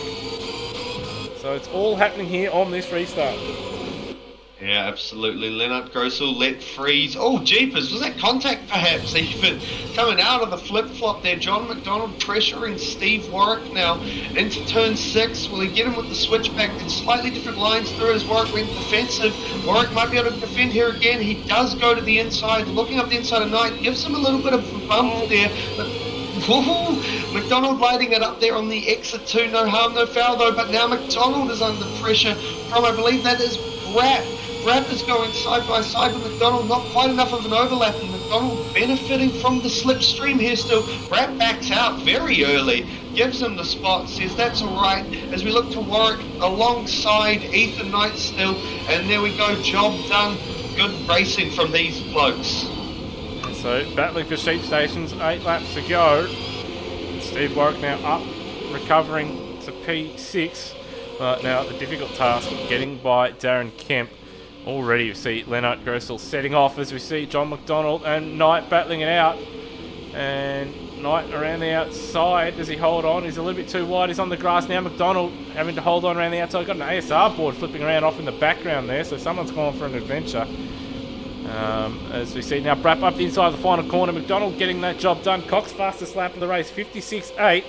Wouldn't surprise me if we see that beaten in the next lap or two by the man in 4th place.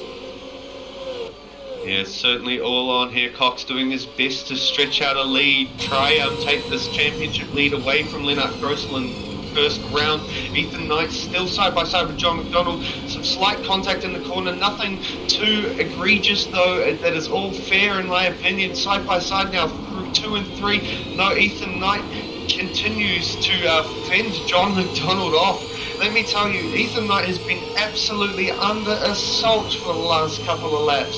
It has just been cars everywhere, all around him, alongside, and he's been doing a very good job to keep it clean. And I've also got Kai Jones recovering in this one as well. Now they're still doing a good job there in P11. Knight still defending. Oh, big dive here from Kai Jones up the inside of Brapp. A little bit of contact, a little bit of kiss on the exit, but gets the job done fairly cleanly. As we see McDonald now looking to get a move done. Steve Warwick as well. He's got the slipstream. He's got the run. That should be the move done. He's got so much overspeed here. But you know, Darren Kemp's just wily. He can just keep it there. He just keeps it there. Can they go side by side? No. Kemp's kind of pushing him out a little bit of door banging. Nothing too untoward though. But yeah, Warwick stays stuck behind the hardest man to pass in the development series, Darren Kemp. Well, I tell you what, he's got a reputation, and first round, not much has changed. Well, it hasn't changed at all. Again, he's defending a fresh air there. Now, Warwick trying the outside line that Gressel was successful with, but he hasn't quite got it. He got on the grass and he's dropped it. And, well, unfortunate for him. And hopefully he's able to join. Yeah, he's got a nice clear gap to rejoin safely. I do apologise for these guys. Looks like Rhodey and Hayden Cooper and Jesse Bennett all battling it as well. Pretty hard down there, but we've got some massive battles here in the midfield that we've got to really stick with. Kai Jones, Brapp, Ethan Knight and John McDonald all duking it out here. Cars moving around all over the place down the drag strip. Kai Jones trying the outside at turn 1. Ethan Knight hasn't worked all night long. Driver's still trying it as drivers, they're racing go defensive. Brapp now up the inside of Jones. Got yellows out for something. Maybe a car. That is a car off in the background. That is Pollard. That's Brapp right out sideways on the grass, keeps his foot in it, and well, is able to live. Oh, he's gone deep though. He's going to turn this into a move, is he? That's absolutely wild. Well, somehow they've all lived to fight another day. A little bit further ahead though, Leonard Gersel has got himself back up into P3. We'll just have a little bit of a squiz here. So he's caught up to Ayrton. He's just gone around the outside. Over under them. Over under. And that is Racecraft 101 with Leonard Gersel. But cut back live, and he's still racing him. And he has lost time to the leader, so I don't think he'll win. Barring mistake is Felipe on 2 wheels there. A little bit too much curb, a little bit too much throttle as well on the exit. But Gersel win, not really realistic from here, but if he puts it all together, he might be able to catch on to Anthony Green and get himself up into second. Yeah, absolutely, and that will be now the goal. I mean, the goal is to win, but, you know, you also must be realistic. He's relying very much on Ryan Cox making a reasonable mistake for that to be possible as we turn to Kai Jones. Oh, he's turned, he's just dumped him. He has just flat out dumped Knight there. And I think he might find himself in a bit of hot water with that one. He's got Jesse Bennett also doing some lawn mowing down there. Yeah, you wouldn't be thrilled if you were Knight there, honestly. That was quite average, probably the most average thing we've seen all night. Unfortunately for Kai Jones, who has been racing quite strongly, but yeah, just something got the better of him there, and he just didn't react to what was in front of him well enough. And unfortunately for Ethan Knight, he will be spewing. He's been a battle the whole race as we look towards Darren Kemp, doing his utmost to hold John McDonald off. John McDonald definitely showing speed. Darren Kemp showing his defensive prowess. Will he defend here? You'd think he will. He's Darren Kemp. He does go on kind of a half defensive there. Didn't really need to, I fancy. You can just see just that slight difference in line. McDonald able to carry more speed through that corner.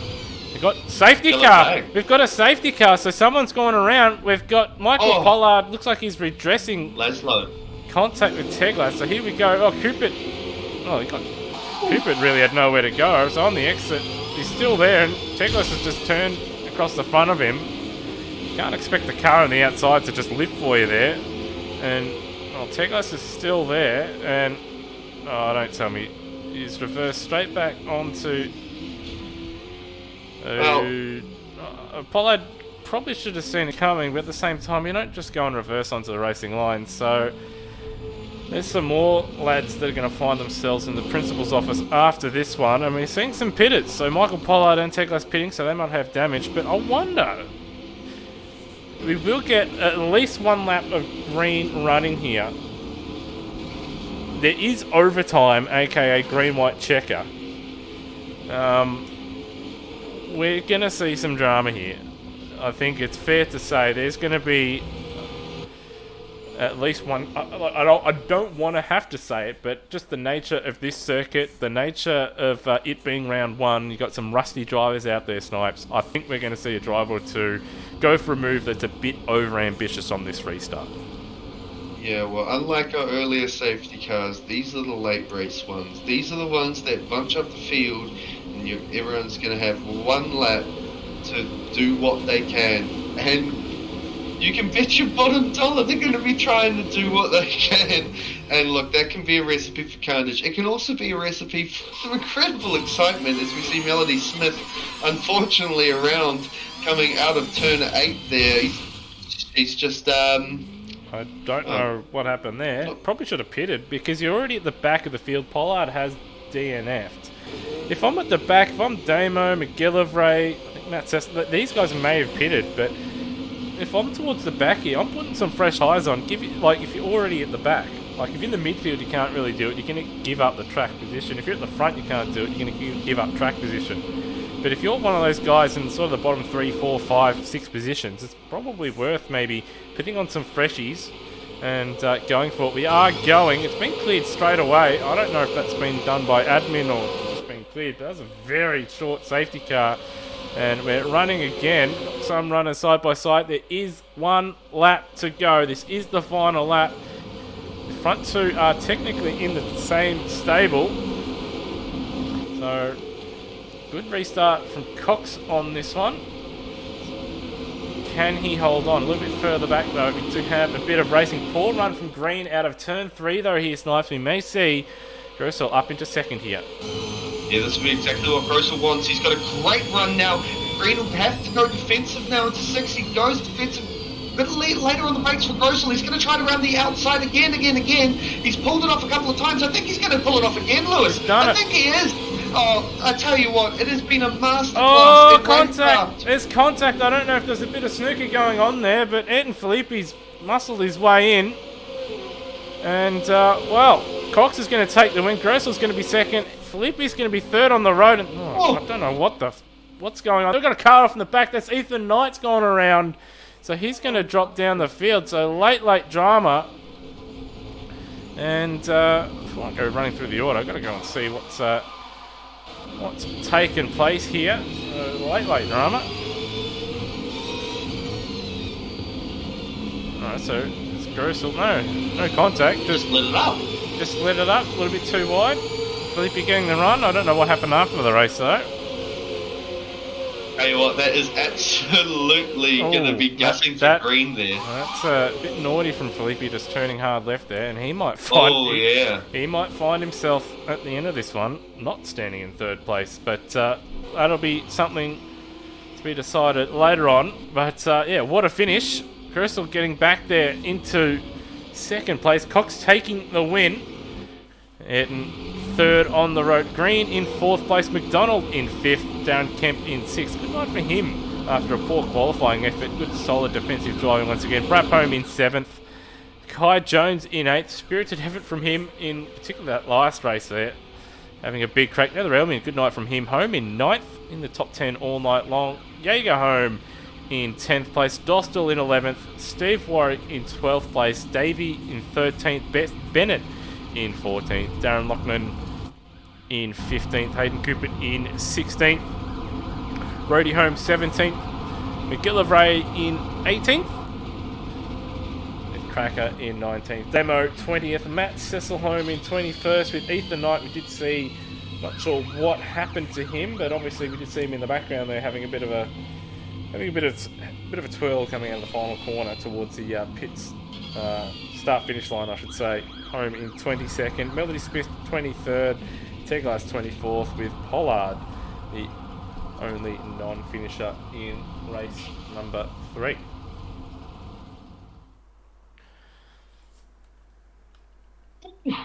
All right. We're done.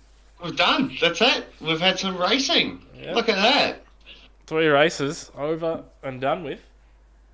And pleased to say that neither Lewis nor I were right with our safety car picks. So an excellent start from your commentary team this evening. We're on form, as you can see. We're going to, I assume, do driver interviews very soon, Lewis. We'll get a few drivers up here for a chat. I'm just going to speak to our podium getters this evening until we get a bit of a clearer picture of some championship battles. But nevertheless, we'll get that rolling soon. But Jeepers creepers, it certainly kicked off in that third and final race there, did it not? Certainly did. Obviously, three safety cars in that one. Certainly made for a lot more action-packed. Well, it was already action-packed there, particularly in race number 2, but it certainly made it a lot more spicier there in race number 3. Elbows certainly come out after fairly tame by Development Series standard race number 1. But yeah, certainly races 2 and 3, race 3 in particular being, I would say carnage fest, but certainly more of what we expect in the I wouldn't say expect, but just seems to happen in the Development Series. Numerous safety cars and some interesting incidents, it has to be said. But Gersel taking 2 wins with Cox taking 1. Those two the standouts at the front of the field. But yeah, beyond that, some good battles from really third all the way down to the back of the pack. That midfield incredibly tight at this short circuit, and it sets up what is going to be, I think, a very interesting season, Snipes. Yeah, absolutely. Does look very spicy if we look at particularly that last race. Last couple of races there, plenty of spot fires, plenty of battles going around through it. And now I may as well. I've grabbed some of these drivers up, Lewis, so I'm just going to get on with it, as they say. And I'm going to start talking to one of, let's say, the surprise packets of the evening, I think. Firstly, good evening, Anthony Green. How you doing? Hey, yeah, I'm doing good. Yeah. Wonderful to hear. So this is your first race night in ASR, is it not? Yeah, it's my first. I think it's basically my first league, honestly. Woohoo! That's pretty damn excellent, bro. So we thought you were very damn impressive early on. Tell me, were you nervous before qualifying? Oh shit, yeah. I was, yeah. Just, yeah. That's all right. That's all right. I remember before my first qualifying, I just wanted to stay out of everyone's way. You qualified in actually a really good position. You put in the practice. It's clear to see. What were your goals coming into this evening? Honestly, just see how well I go. Like I from what I've heard, apparently I had pace at least to make it into top 3 of Super 3, but I wasn't expecting to be this far up. Yeah, you are certainly very, very impressive in that Super 3 car. Now, you qualified really, really quite well. Getting into race 1, you kind of stayed there or thereabouts throughout realistically the whole evening. Do you just want to talk us through kind of the races from your perspective? Race 1 was really just a bit of a wake-up call to how, I guess, everyone drives. Like, I didn't get the best start. Went off a little bit, just tried to keep it clean after that, and just finished. The second race, that's where I got a bit of confidence. I got a bit of a lightning start there, and I almost took out someone, to be honest. Like, we made a bit of contact in the start line, but besides that, just showed a bit more muscle, managed to battle with some of the top guys. And yeah, the third race was interesting. Leading into turn 1 and then the safety car coming out, that was pretty cool. Yeah, absolutely. We were actually discussing, Lewis and I. Had you gone over the safety car procedure, or were you winging it a little bit? I had someone in my ear trying to talk me through it, and just tried to listen to what he said.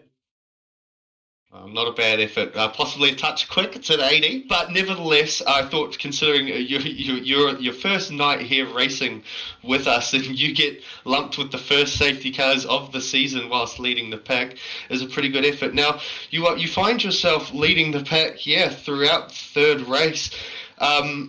You know there's guys that are really quite quick behind you. Did you have a game plan to try fight them off, or was it just roll with the punches and do your best? Well, we had a few plans, but mainly it was just to see how my pace was compared to them. Like, yeah, just go out there and just see how it goes. Well, I can say from our perspective, it went very, very well. You are the leading Super 3 driver, although I would, at least off tonight's form, expect that to be turning into a Super 2 driver. But if you keep up excellent efforts like tonight, I see a promotion very well coming up in your future quite soon. So, an absolutely excellent effort from you, Anthony. Well done. Thank you. All right, I'm going to move on to a man who's had a bit of an up and down night here. Steve Warwick, how are we doing? I'm good, Snipes. How are you? Yeah, good, mate. Look, Dev Series is back, and it seemed to start quite tamely, at least from our perspective, for race 1, as everyone kind of settled in quite nicely. And you found yourself on the end of a pretty good result there, bagging, well, the first podiums of the year, essentially, first third of the year.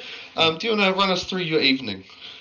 Well, as you said, the first race started out well. I didn't qualify really good. I was able to set some faster times during practice through the week, but I didn't qualify well. I got held up in qualifying, so I missed out on a hot lap. But I started 7th and just worked my way through the guys, got up into 3rd place, and soon once I got past Brapp, I was able to just consolidate on that. And I did look at trying to chase the front guys down, but I found if I pushed it a little bit too hard, I wasn't going to end up where I wanted to be. So, the other 2 races, unlucky the second one, I looped it around. I just made the slightest of contact trying to put some pressure on and just the slightest touch, and it just sent me off. And I found myself way down the field, and I got back to 10th, so that was okay. And I just got back to 12th in that one from, near the back of the pack. So, quite happy. Not bad for an old pensioner. I do all right. Yeah, you certainly do, Steve. You've had a bit of experience now in racing, obviously, in ASR and other leagues also. Yeah, I love it. Love racing. Yeah, it's absolutely great love to have to. Yeah. great to have you on the grid there, Steve. And do you have any goals for the year at all? Are you planning on trying to compete up towards the top, or are you just gonna see how the chips fall and have a good time doing it? I think I can do all of it. I think I can just go along, try and be consistent, and if I can do that, chances are I'll end up in the mix there somewhere at the end and see how we go. But that's up to me. That just depends on me on the night, I suppose. Whether the really young fella comes out of me and I fire up and do something stupid, or whether I just keep a cool head and go for what I can do.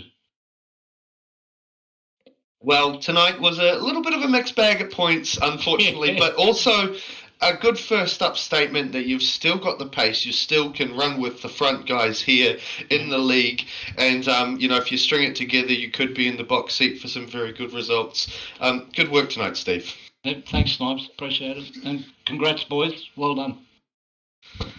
All right, I will move on to our other third place getter throughout the 3 races, Ayrton Felipe. Ayrton, how you doing, mate? I'm good yourself, Snipes. How are you? Yeah, not too bad, not too bad. Now, there's a bit of bump and grind throughout some of the races. I don't think you qualified quite as well as you perhaps wanted to. Do you want to run us through how it all worked for you this evening?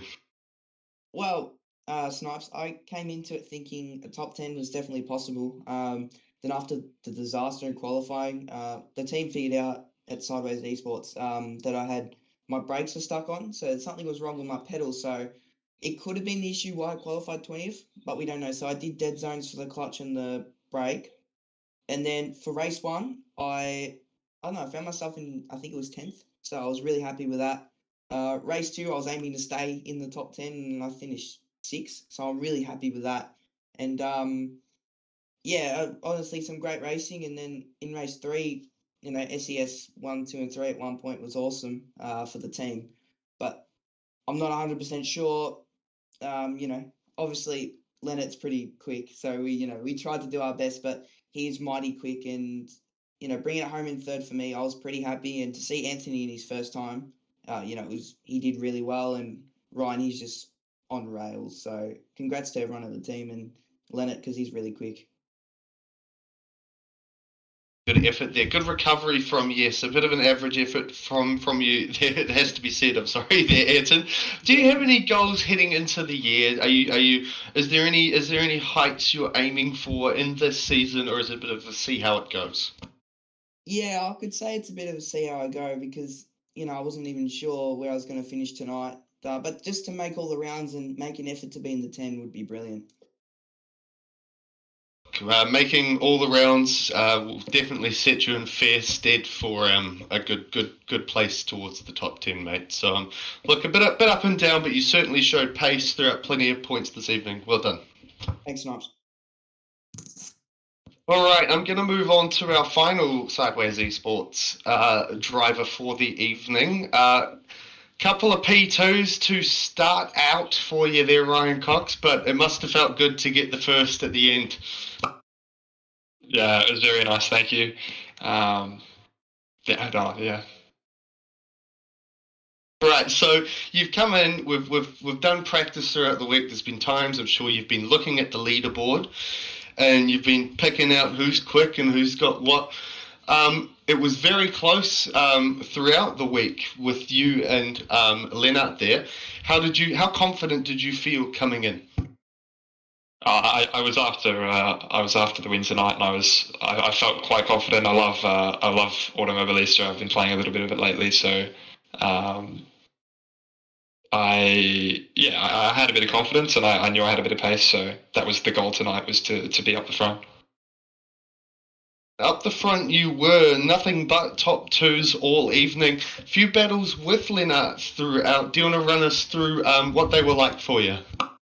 Oh, they were fantastic. I struggled kind of to keep up in the first half of race 1, and then as we started to wear and fuel started to drop off, I started closing in again, but just wasn't able to get the move done. And the same can be said for race 2.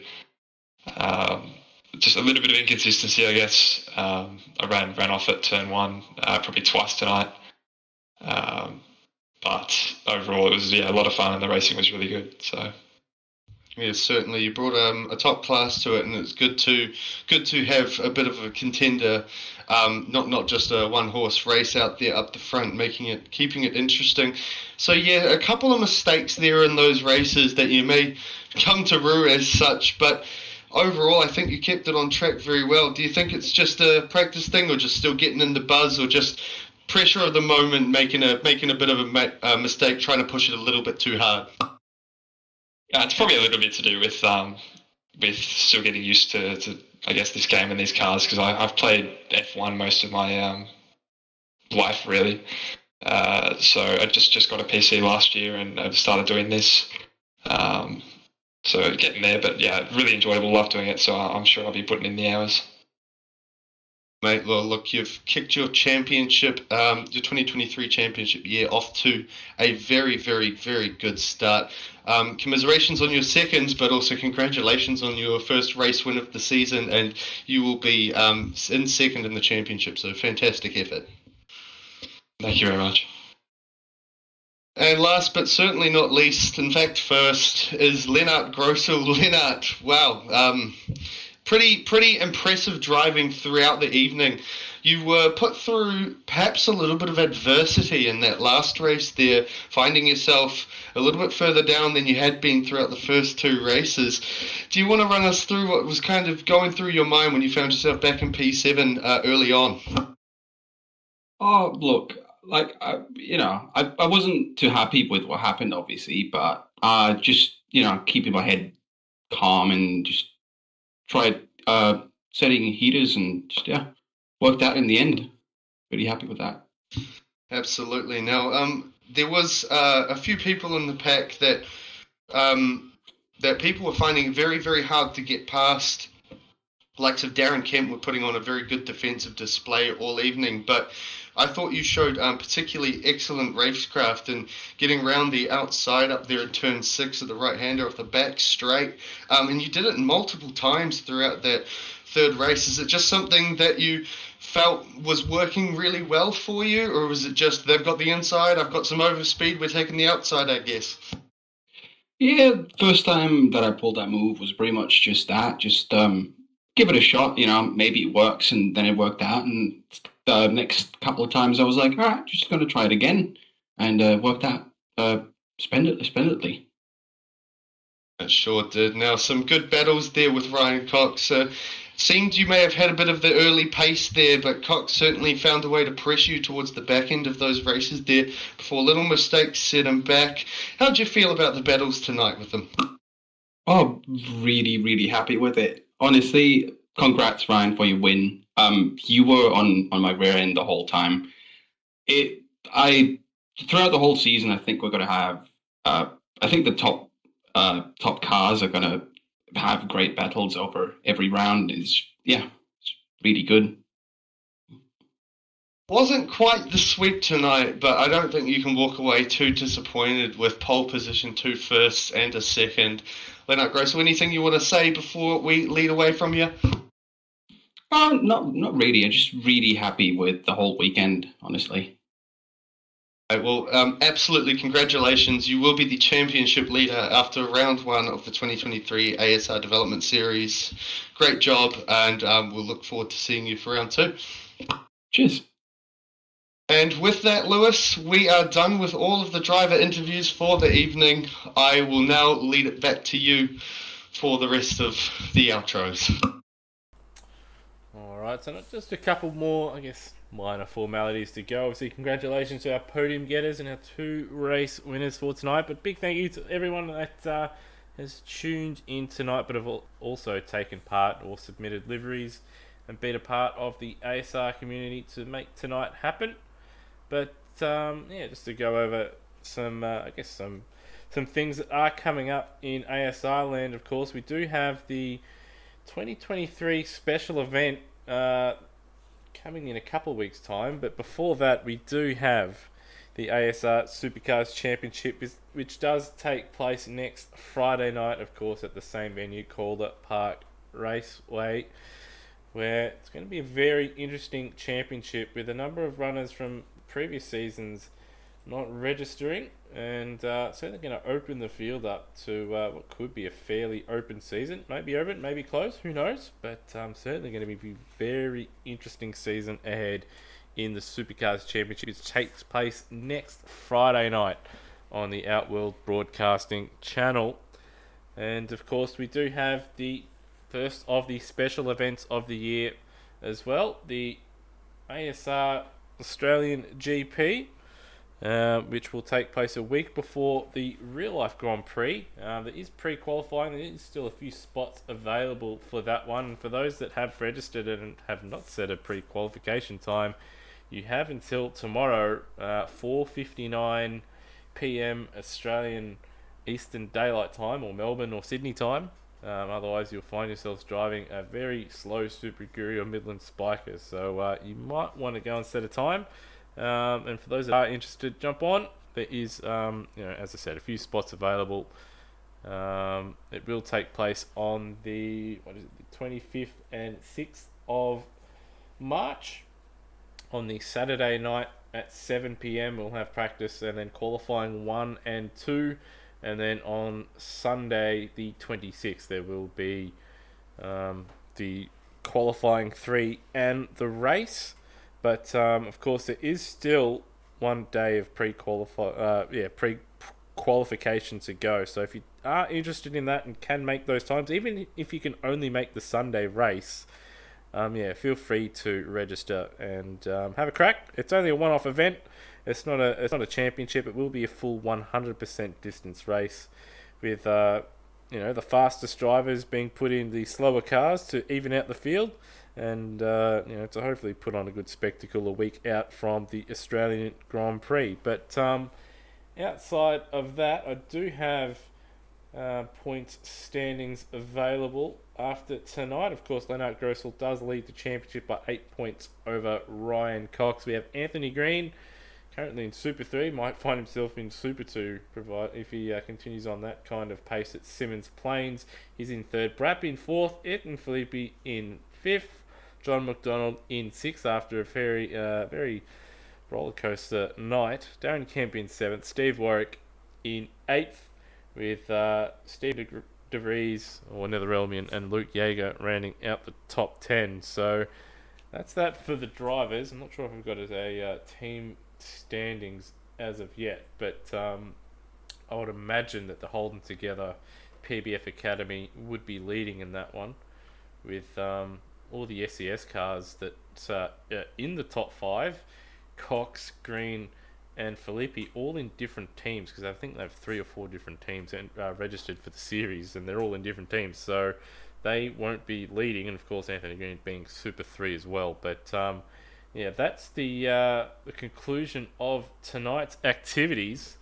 Of course, the next round for the ASR Development Series on this channel will take place at Sydney Motorsport Park, April 14th. And that'll be around the Druitt layout. Not the full one, but the short one, for another 3 race format sprint races there. April 14th. Don't forget it, here on the Loose Sim Network. I'm your commentator, Lewis Wedding. Tonight, joining me, NZ Snipes. It's been a pleasure to have, obviously, Snipes on board. Pleasure to have all those watching back home. And, catch you in a few weeks' time here for Dev Series Round 2. But, of course, next week, Round 1 of the ASR Supercars Championship from Calder Park on the Outworld Broadcasting channel. See you there.